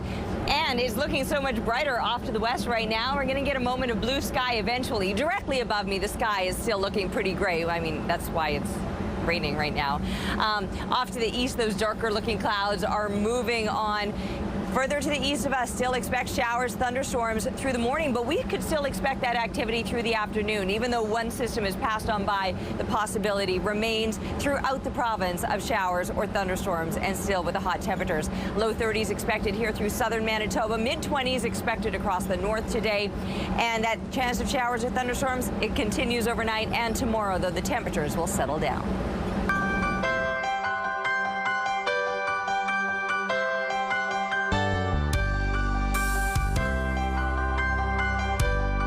Manitoba's local Sikh community is working to make a difference in our community. The Manitoba chapter of Khalsa Aid is raising money to support 2 local hospitals by hosting a fundraising walk. Joining us now to tell us more about Khalsa Aid and what's happening this weekend is Jajar Barar. Good morning, Jajar. Good morning, Ainsley. Thanks for having me. So first off, tell us about Khalsa Aid. Yeah, so Khalsa Aid is a humanitarian organization. It started in 1999 by the founder, Ravi Singh. At that point, he was looking at helping out refugees around the world. Khalsa Aid has grown since then and is also looking at supporting local communities in the UK and Canada as well. So that's what we're doing here. So locally, more specifically, you guys do a 10K walk? Yeah, so we did it for the first time last year. We did a 10K marathon walk to help support the Seven Oaks Hospital with purchasing medical equipment there. It was a big success. We raised over $25,000 at that time, and we're looking to do it again this year as well. So this year, we're not just doing it for Seven Oaks Hospital, but we're also helping the Children's Hospital Foundation as well, raising funds for both of them jointly. Why did you want to add the other groups too?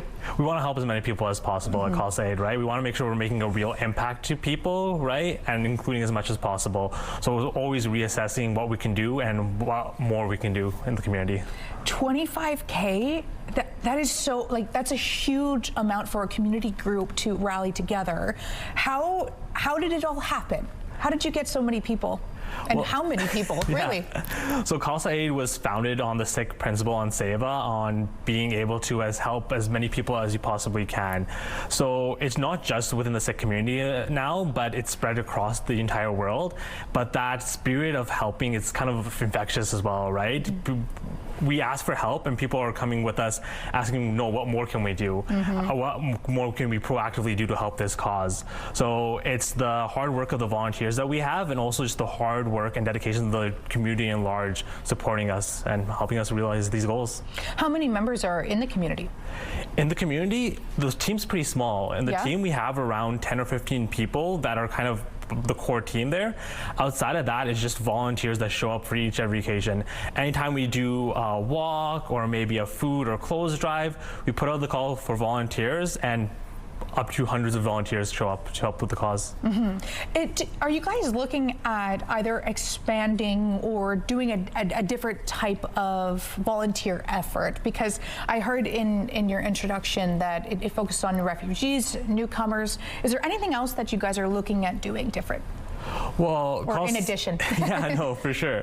Khalsa Aid has very large ambitions, right? So when we're looking at the local community, we're looking at helping with medical care with the hospitals, we're looking at helping at food security, but at an international level, we are on the grounds helping out the communities there as well.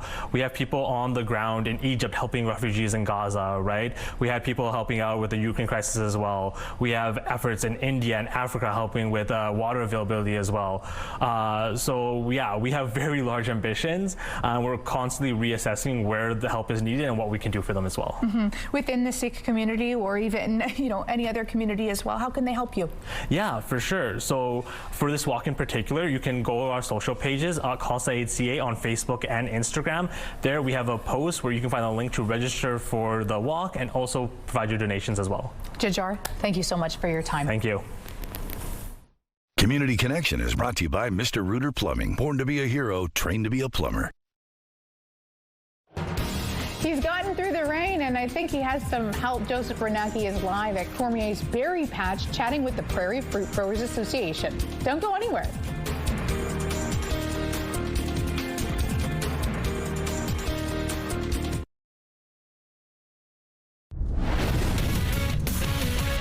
Hi, everyone. Mark Rowe inside the Sports Center newsroom with your must-see moment from Wednesday in Fort. We head to St. Louis. Cardinals taking on the Nationals. Victor Scott lines one to right. Alex Call dives and makes the catch.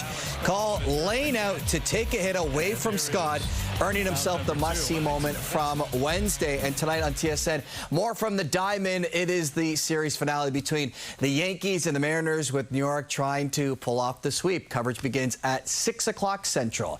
That's all from the Sports Center newsroom. Have a great day.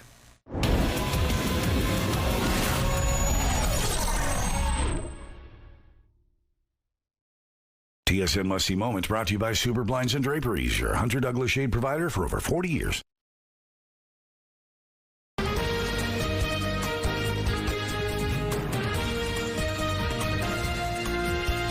Good morning, everybody, and happy Thursday. Isn't Lake Winnipeg beautiful? Well, a group of researchers at the University of Manitoba agree with me, and they're doing the best they can to keep it pristine. We're going to be learning about that in about 15 minutes' time. Another beautiful area, Riding Mountain National Park.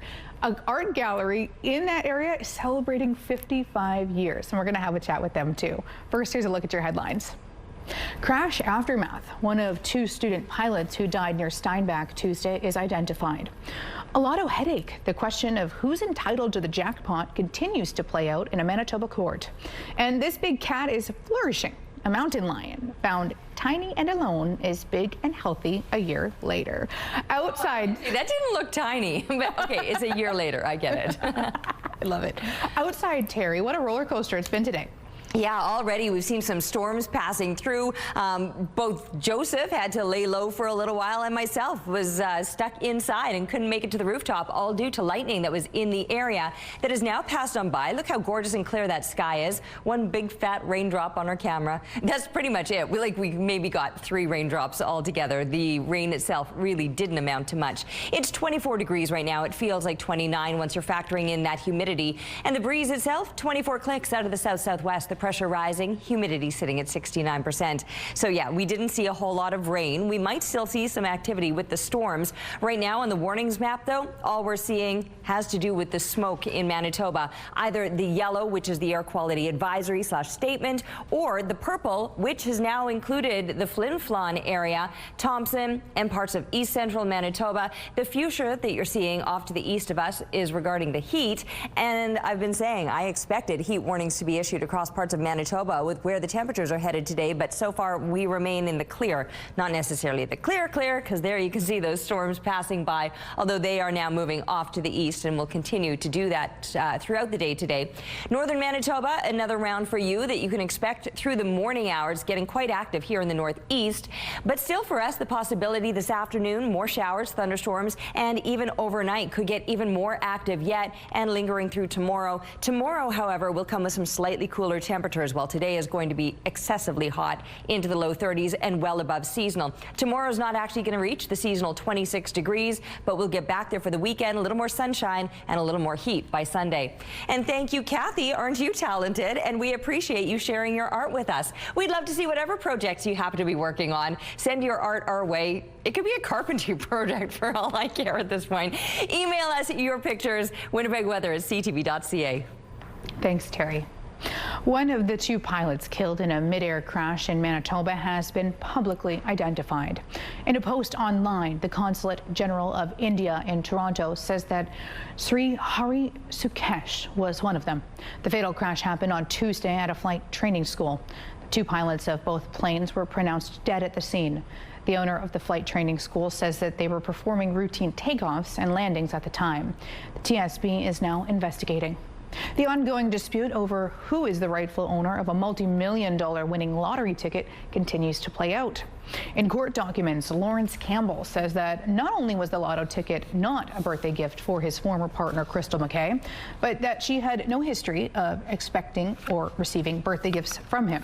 Campbell also maintains that the two were still in a relationship at the time, contradicting McKay's suggestion that she had actually ended their relationship a month before the win.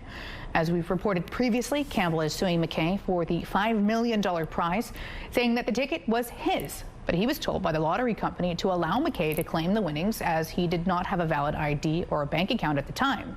McKay claims that he gave her the ticket as a birthday gift. None of the claims have yet been tested in court. BC has released new safety recommendations in the wake of a following of a deadly attack at that Lapu Lapu festival in Vancouver 2 months ago. And we accept the intent of the recommendations, and we're working through them to determine how best we can implement them with our partners. This is about keeping people safe. There were 6 recommendations, which include a risk management assessment being carried out at all events in BC, establishing a centralized hub to support event safety, and the province needs to consider expanding financial support for security costs. 11 people were killed in the car ramming attack at the festival on April 26th. The suspect, Kaiji Adam Lowe, is facing 8 second-degree murder charges. He is waiting on a hearing later this month to decide whether he's mentally fit to stand trial. They grow up so fast, don't they?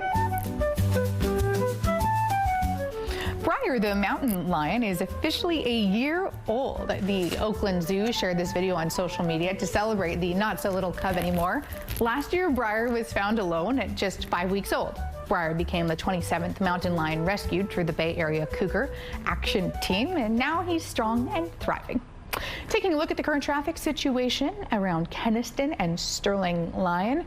I don't see too many vehicles there right now. Let us know if there's any stalls or crashes if you spot any. Joseph Bernacki joins us live from LaSalle, chatting about all things berries. What are we learning today? Thanks, Ainsley. Well, the sun's back out on us here in LaSalle. Yeah, it's been a really nice morning again. Be very pleased to be at this time joined by Brent Wolf. He is the owner of the Purpleberry Orchard just north of Headingley. It's a pleasure to have you on to talk about some Saskatoons. Good talking to you. So people have been able to pick, you were telling me before we were live, since last Saturday. Talk to me a little bit about your orchard, and it's a really small window, I understand, for Saskatoons. Yeah, Saskatoons, it's usually about a 7 to 10 day season, so when they're ready, you got to get on it and pick as quick as you can. What got you interested in growing these and being able to take them to market? We had a small grain and cattle operation, and we were getting out of that, and we were looking for a fruit that we could grow on small acres, and Saskatoons was something we enjoyed growing up. So. Talk to me about the care that goes into taking care of these berries.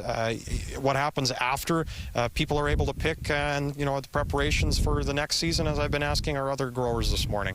Preparations for us, just orchard maintenance, trimming the branches, making sure everything's in good shape for next year. I guess it's a question you get asked a lot, Brent.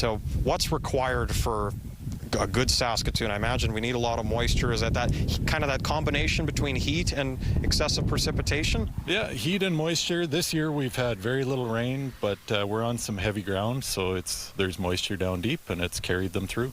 Do you find these tend to grow in certain soils here in the province better as well? We've got a few different orchards, and they're all on different soil types. They just take different management, but they'll grow pretty much anywhere. What do you enjoy the most about being a part of, Prairie Fruit Growers Association, getting to meet some of the other farmers, the people that plant orchards, and just kind of the community? It's just such a different industry. We're so hands-on with our customers that it's just brings a whole new level of excitement to it. And I imagine people that you meet, they love coming back year after year. Yes, we've definitely got some really loyal customers and some new people showing up every year. Wonderful. Brent, the berries look absolutely delicious, and pleasure having you on our show. And we'll be back again at 8:38 from Cormier Berry Patch to talk everything berries and more. Stay tuned. Perhaps you want to get out and explore Manitoba. Head on out to Austin, Manitoba for the Thresherman's Reunion and Stampede. Angie Klim here to tell us a little bit more about it. First of all, Austin, not far away, hour and a half from the city. You got it, hour and a half west, so partway between Portage and Brandon, so a really easy drive to have a great staycation day. All right, so let's find out what you can do there once you get in the car and head on out of town. It's a fun festival, right? There is something for everyone, for families, for every generation in your family to come on out and have a great day in Austin. You know, each day starts at 9 a.m. We run until midnight with all kinds of different activities. Lots of things for families to do. So for children in the Pioneer Adventureland, there's a petting zoo and there's all kinds of activities for them. In our 25-building village, we will have a homestead hustle this year.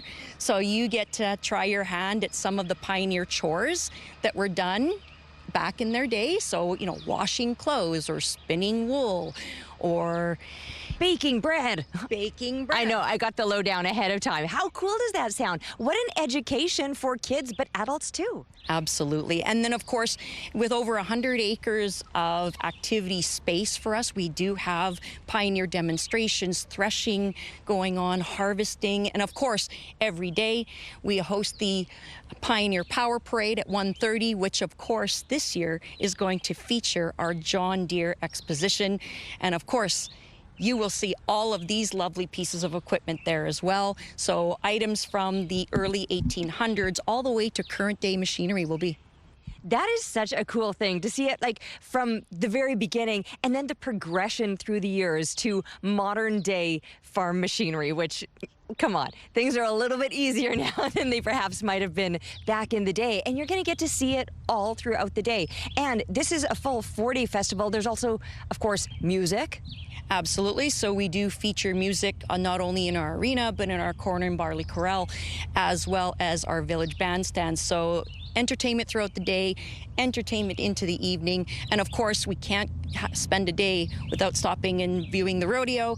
So Thursday through Saturday at 7:30 p.m., Sunday at 5 p.m. It is Manitoba's best semi-pro rodeo in the province. There is so much going on. Not to mention, if you want to check out the Grey Cup, it's coming for a tour through town too.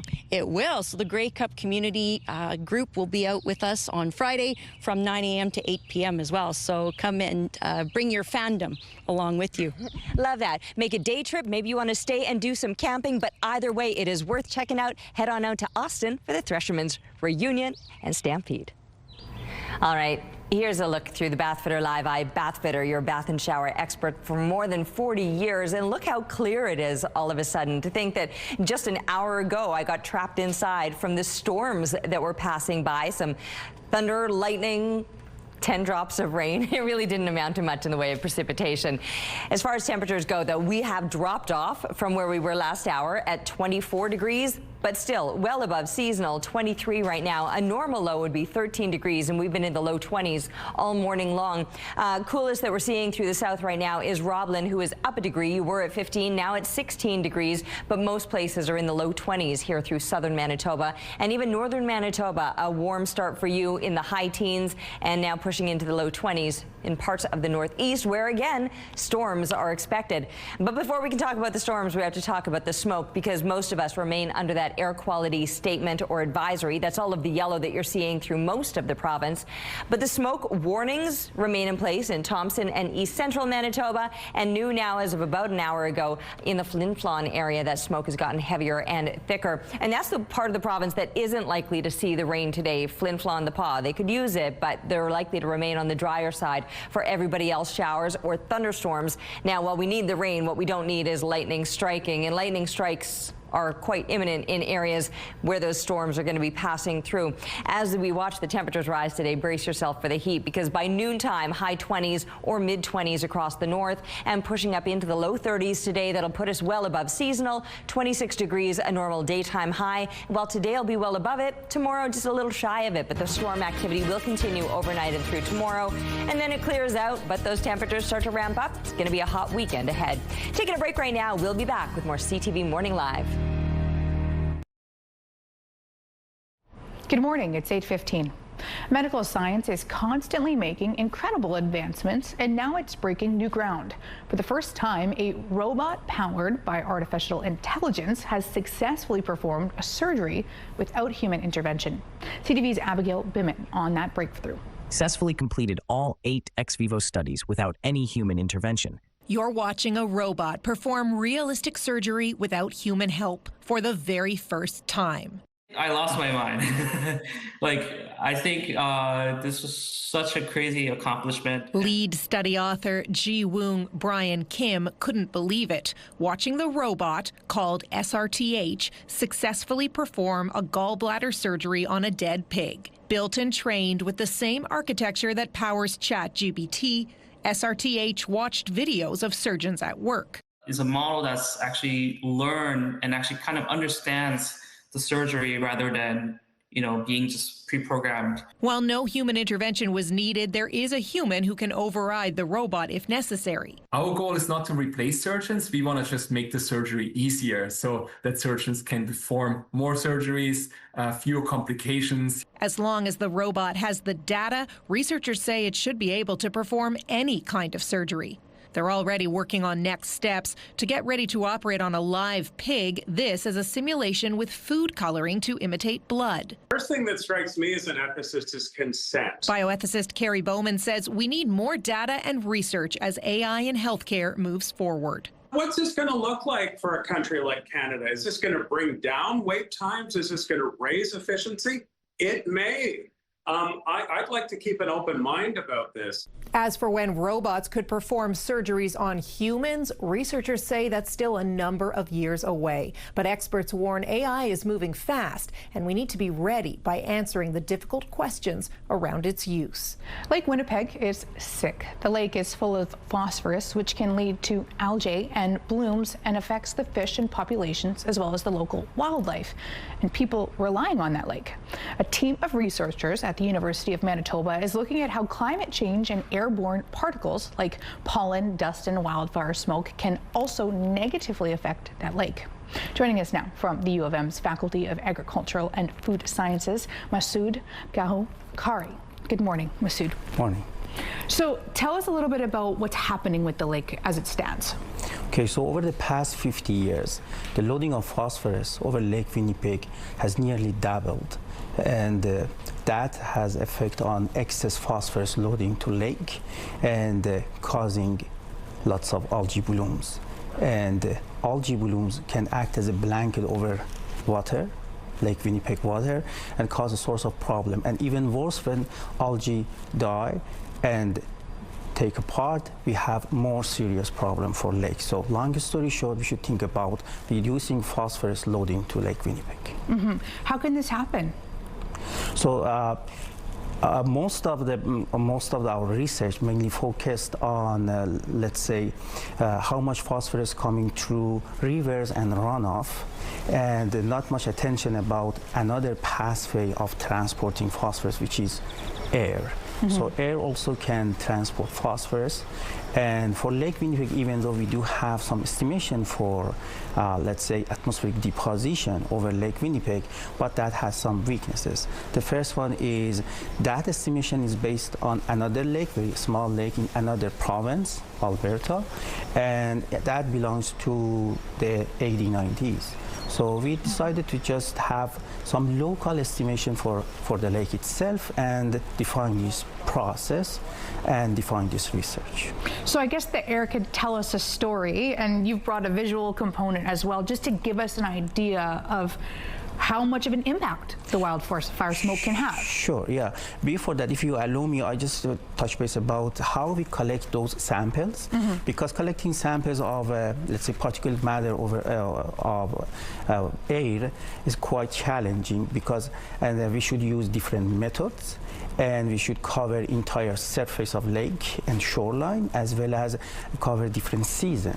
So in order to cover cover the entire surface of Lake Winnipeg, Lake Winnipeg Research Consortium likely provide us a good platform, NEMEO, the big scientific ship, and we use that, and while they just cover entire surface through different seasons, spring, summer, and fall, we were there and install our equipment, and this just past spring cruise, we were there, and wildfire was happening in the north region of Lake Winnipeg. So I bring two samples collected by, let's say, active sampler. Active sampler, you can imagine that active sampler is a big, let's say, vacuum that suck the air, and you can see materials left, stay on top of the filter. So I bring two filters here. The first one in my right hand side belongs to filter when the wind direction coming from south, and then left side is the filter which represent when the wind direction coming from the north, which we had wildfire. Yeah. Very profound difference in the color and also in the signature. And this one probably enriched with phosphorus. Masood, thank you so much for this conversation. We really appreciate your time. Such important research. All right, out here this morning, the sun just tucked behind some of those darker looking clouds as that storm that passed over Winnipeg earlier pushes off to the east. But I can see brighter sky above and certainly off to the west. And it is going to be a hot day today. Already, even with these cooler morning temperatures, we're pretty much closer to what is normal for a daytime high, with 26 degrees being that seasonal high. And even though we've dipped, we're at 23 degrees to begin your morning, and it feels like 29. That's with the humidity factored in. There's a bit of a breeze this morning, 30 clicks out of the south-southwest. The pressure on the rise, the humidity is 69%. Now, those storms passing off to the east will bring that activity in areas to the east of us, but it doesn't mean we're entirely in the clear. Throughout the day today, the possibility of showers or thunderstorms, and not just through the day, overnight, and through tomorrow. And this goes pretty much across the entire province today. So that chance of precipitation, which we will welcome, it's still very dry, is the lightning strikes that we don't need with those dry conditions. But we get what we get, so that's what we're prepared for. The showers and thunderstorms today, overnight, and through tomorrow. But tomorrow, we're not going to deal with the excessive heat the same way. That'll be today, with the temperatures up in the low 30s here in the south, or mid to high 20s across the north. Tomorrow, low 20s is likely as warm as it'll get. But then that heat comes back for the weekend, and the sunshine, it's going to bring it. And I love this shot of Gator and Harlow looking oh so pretty amongst the petunias here. Thanks to Pat for the photo, and keep the pictures coming, please, to Winnipeg Weather at ctv.ca. CTV Morning Live Weather brought to you by Mr. Lube Plus Tires. Same-day oil and tire changes. Thanks for that, Terry. Extreme weather is hitting parts of Canada this year, and for farmers, that's creating a lot of anxiety and uncertainty. CTV's Allison Bamford on how it's affecting their bottom line. This time of year, fields should be thick with plants and pods abundant with peas. A good crop would be 6 to 7. But these are not good crops. It's very troublesome to see a crop like this. Tyson Jackstite's lentil field shows just as much dirt as it does plants. What makes it worse is we've had this kind of crop for 9 years consecutive now. Farmers say parts of southwestern Saskatchewan have only received about an inch of rain since April. The rural municipality of Big Stick, along with neighboring RMs, declared states of emergency due to the drought conditions. This is the third year that we've done this. This is by far the worst year for sure. Windy, hot summer days like this one with temperatures above 30 degrees aren't helping, and farmers say even rain at this point won't make the crops much better. It's pretty bleak. A little further west, Virginia Meyer hasn't been able to grow her cattle herd in years. She's conserving feed sources, fearing pastures will dry up. We need to be able to think about next year and make sure that we have enough grass and hay for next year. Changes to insurance will address some of this year's feed shortages. Producers can turn poor crops into livestock feed without getting dinged on future coverage. But farmers staring down a decade of drought want more protection. I think our gross is like $161 an acre for crop insurance. You know, really your cost of production is more than that. We farm 7,500 acres together, probably going to lose $750,000. But it's hope that keeps these farmers in the fields and optimism that there's always next year. Allison Bamford, CTV News, near Golden Prairie, Saskatchewan. CTV Morning Live is brought to you by Robin's Donuts, your favorite stop.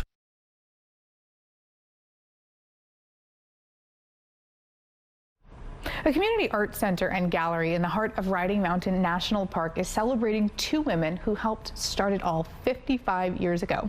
This Wasagaming Community Art Gallery was formed by close friends and artists Edith Holden and Joyce Smedegaard more than 5 decades ago. The gallery is celebrating with a special art show called 55 Years of Color, Creativity and Community. Joining us now to tell us more about this special anniversary exhibit is Ken Romanek. Good morning. He's president of the Wasagaming Arts.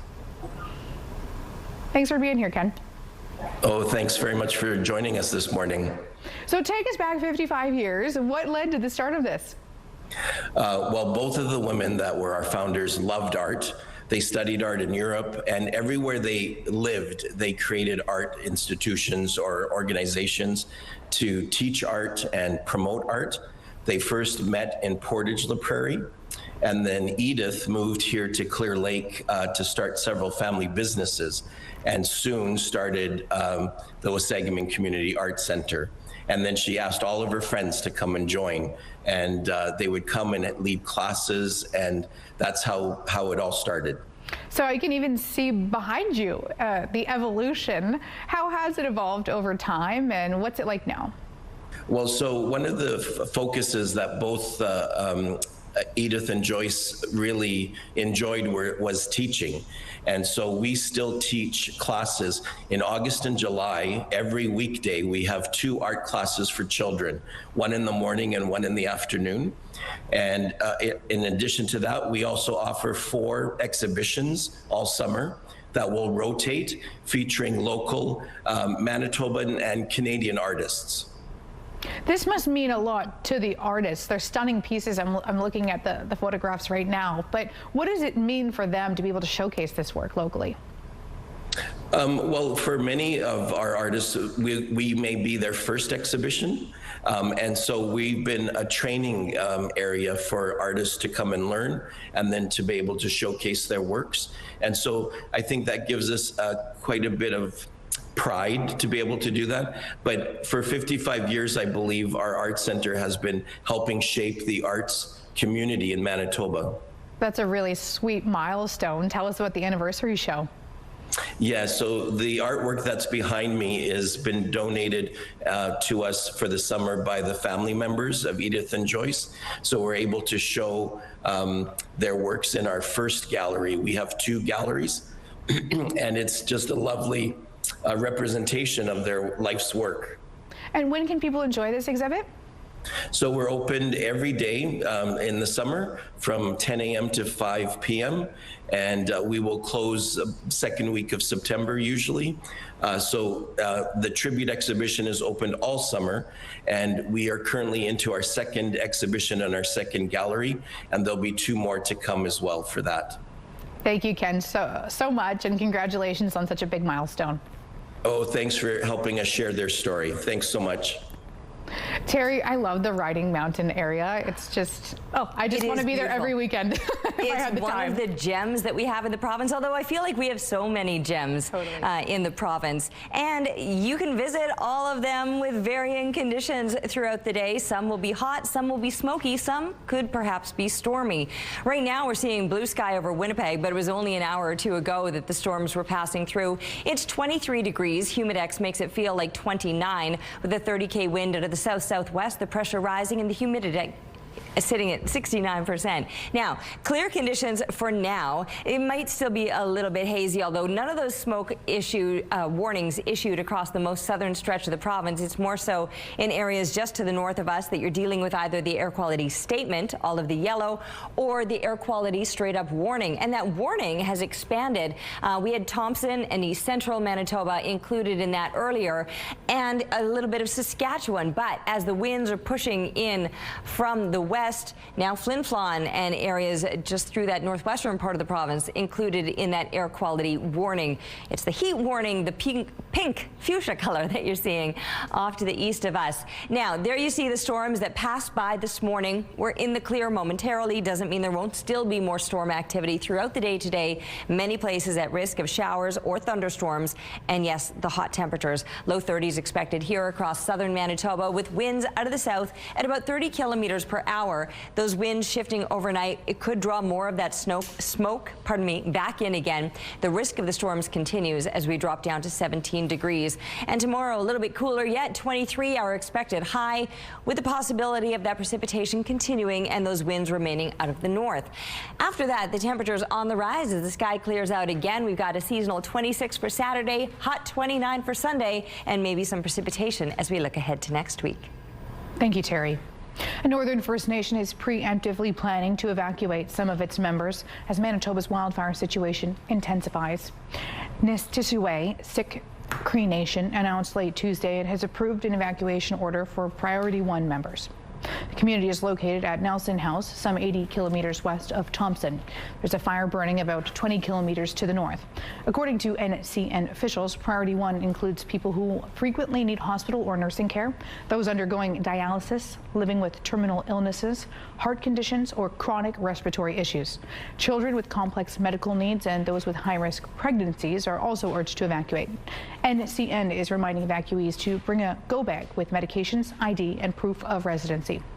HealthLinks has opened up a new line for those impacted by wildfires. The agency says that you can call either of the numbers on your screen and press 1 for help finding your loved ones if they have been relocated from a hospital or personal care home. Evacuees can also speak with a nurse about health care concerns and learn about services offered in their area. And the province says the southern portion of Atikaiki Provincial Park is closed as of 5 p.m. yesterday. That includes the Blood Vein and Gammon River corridors and Aikens Lake. It says anyone in the area must leave. There are now 98 active wildfires in Manitoba, 15 more than on Tuesday and 30 more than a week ago. Residents of another fire-threatened northern community are under a mandatory evacuation order. The town of Snow Lake issued an order last night directing all non-essential personnel to leave by noon today. The town's Facebook post advises those leaving and needing accommodation help to check in at the Leela Soccer Complex in Winnipeg, where they'll be housed on cots as no hotel rooms in the city are currently available. Those who are able are advised to stay with family or friends. Snow Lake is about a 7-hour drive from Winnipeg. Manitoba Public Insurance says that there's a growing problem on our roads, vehicles with peeling license plates. Manitobans are required to have plates that are clearly visible. The public insurer says that when the numbers or reflective coating begins to peel away, it makes it harder to identify dangerous drivers. MPI says that some people have been trying to repair the missing letters and numbers with blue nail polish, paint, or even Sharpie pens. However, it says this doesn't work, and drivers could face a fine of $113 if caught with poorly maintained plate.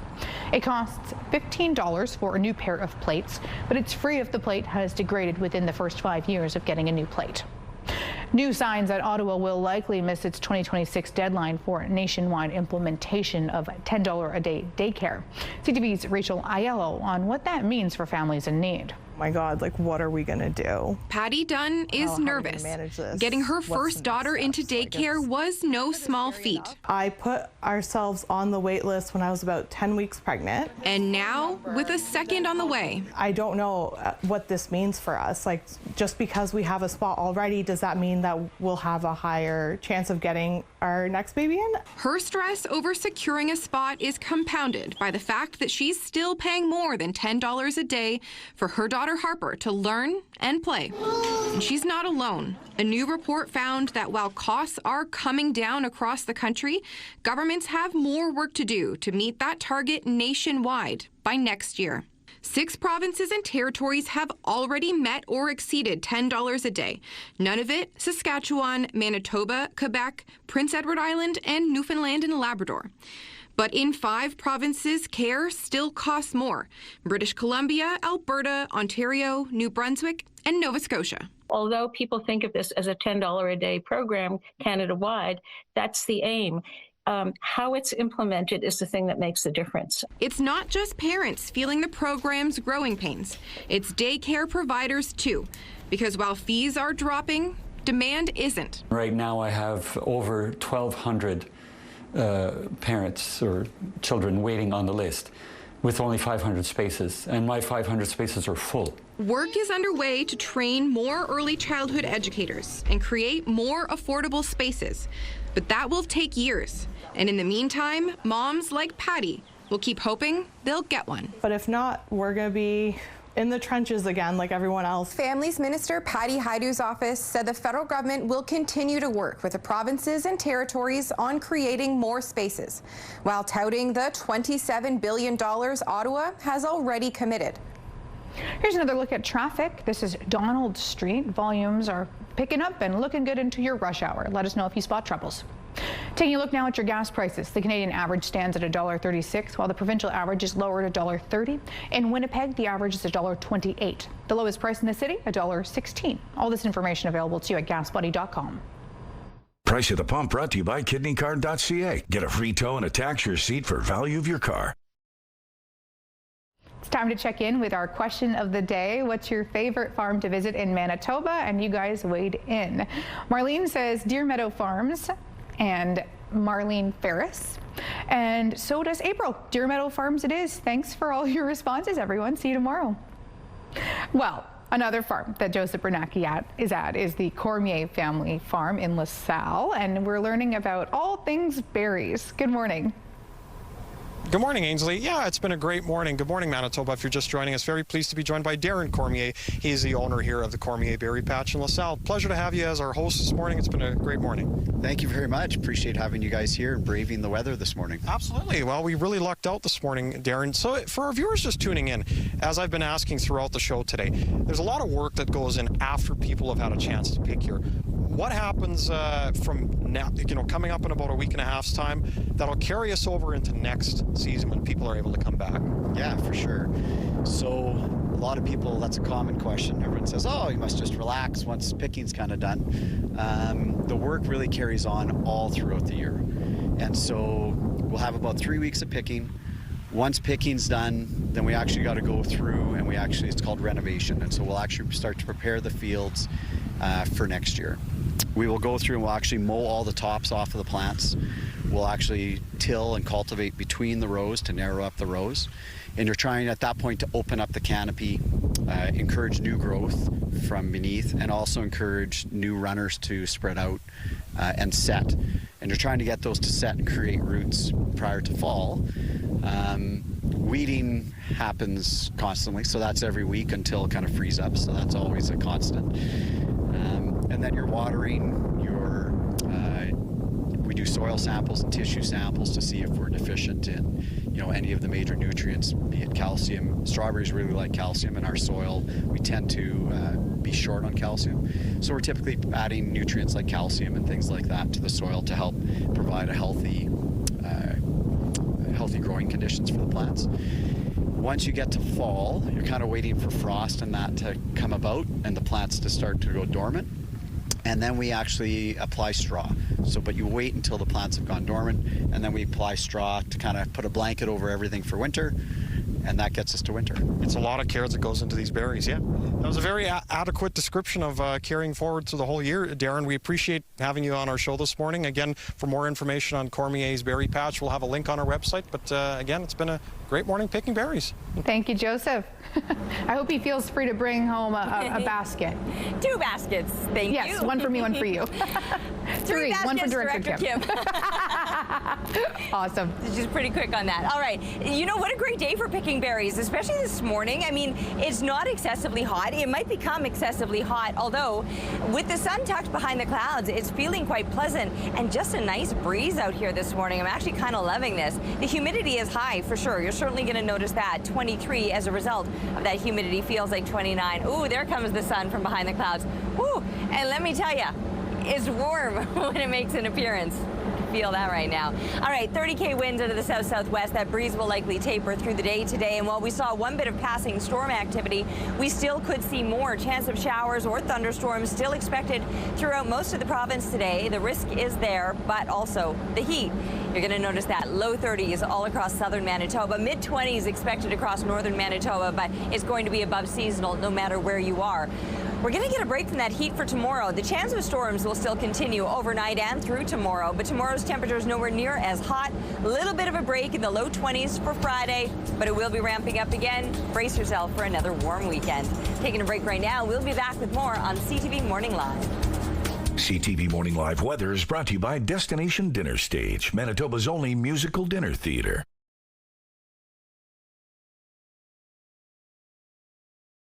Have a news tip? When you see news happening, let CTV News Winnipeg know. Text your tips, pictures, and videos to 10400. That's 10400. Message and data rates may apply. One of the latest Sotheby's auctions is a perfect pairing with a certain summer blockbuster. This is one of only 4 known Ceratosaurus in the world, and of those 4, this is the only juvenile. This dinosaur is from the late Jurassic period and is leading their natural history sale. It's expected to sell for between $4 and $6 million. It's also part of their larger Geek Week, which includes something seriously with big ticket items like the largest Martian meteorite ever discovered on Earth. It's 54 pounds and was found in Northwest Africa 2 years ago. There's also a fully operational Apple I computer up for auction. Geek Week runs until July 17th. A new Netflix movie, K-pop Demon Hunters, is turning into a phenomenon. The world will know you as pop stars. But you will be much more than that. And as the name suggests, the film is about a K-pop girl group that slays demons on the side. It's now topped Netflix's global movies list, and the soundtrack album is surging up the Billboard 200. 7 different songs from the movie are on this week's Hot 100. We're going beyond Dion. Bring me the big stuff, bring me the big one. Celine Dion shared a bit of behind the scenes from her photo shoot for this Vogue in Paris. Some of it was shot at the iconic Ritz Paris. The footage is a throwback to 2017, but Vogue just shared these film clips online. There's no doubt she's timeless. She's a teacher, a mother, a grandmother, and now a marathon runner on a mission. To mark her 50th birthday, Diane Wing is taking on an incredible challenge, running 50 kilometers a day for 10 days straight, all in support of mental health. Her run across Manitoba is raising funds for Canadian Mental Health Association branches across the province, and it's a tribute to her own journey of healing and resilience. Diane Wing joins us now mid-run. Good morning, Diane. Thank you for doing this with us. Now, this is such an incredible way to mark your 50th birthday, 50 kilometers a day for 10 days. What inspired you to take on this challenge? Well, I knew I wanted to run across Manitoba. I had a buddy do it, and I wanted to mark my 50th somehow. Some people don't get this chance, so I just wanted the perfect opportunity, and I decided that we were going to do it for CMHA and for mental health and suicide prevention, and as a tribute to my late husband, Kelly. Tell us about Kelly. All right. Well, Kelly was a wonderful man. He was a great father. We have 2 kids together. And I don't know, I'm not sure what happened, but it was really hard for us to live with the outcome after. And so this journey began for you. What has running meant to your mental health? Yeah, that's actually why I started running. I actually started camp first, and then I got into running. And I just, like, if I was having a rough day or whatever, just go for a run, and just kind of calms me. And then we did our first run as a tribute to Kelly with some of my cousins. And then I just kept running, and I started running with other people, and we started up a running group at Portage, and we really enjoyed lots of adventures together that way. This is incredible. Now, what message are you hoping people will take away from your running across Manitoba? Just that they're not alone, and if you need help, please try and find help, because your loved ones really need you, and it's okay to not be okay. but ask for help if you need it. And how do you want people to support this cause and follow you along on this journey? Well, if they can come along the way and say hello, that would be awesome.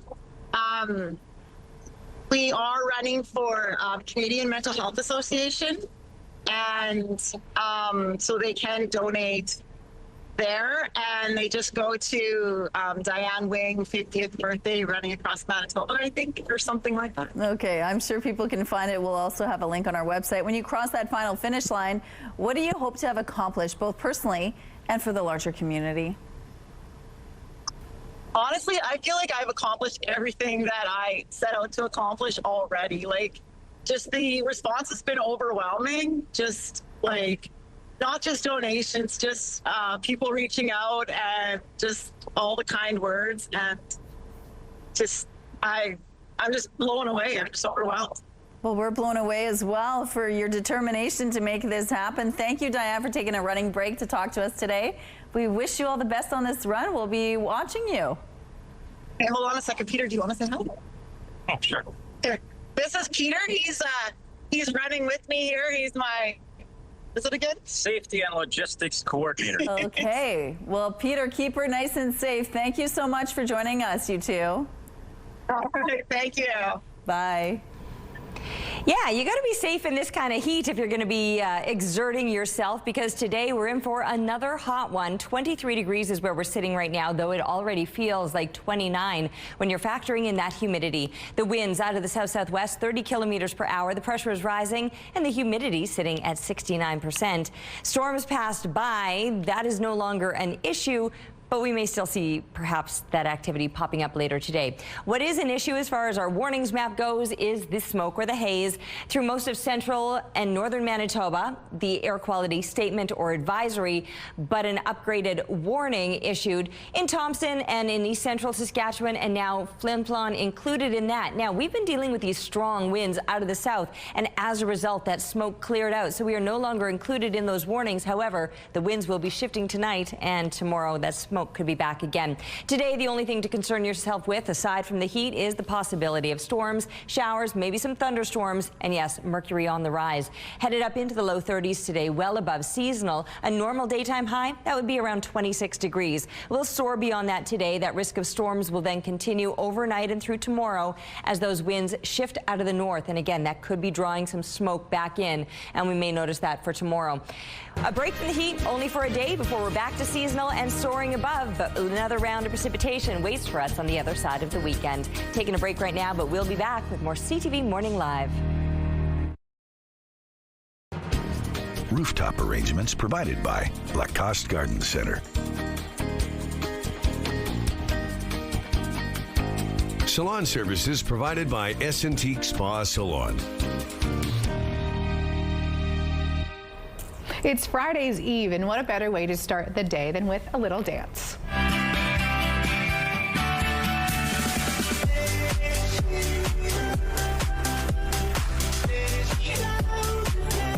Apparently it's a little shimmy day. Keeps the sad away. The moves are contagious, and she just can't help it. I wonder how many takes they had to do, though. Maybe I'm being cynical. No, like I feel like this little girl knows what to do. Like, I hear it. Mm-hmm. Watermelons are good for dogs, and most like them, but this dog loves his watermelon. Oh. Just can't contain himself. I think he thinks it's a ball, though.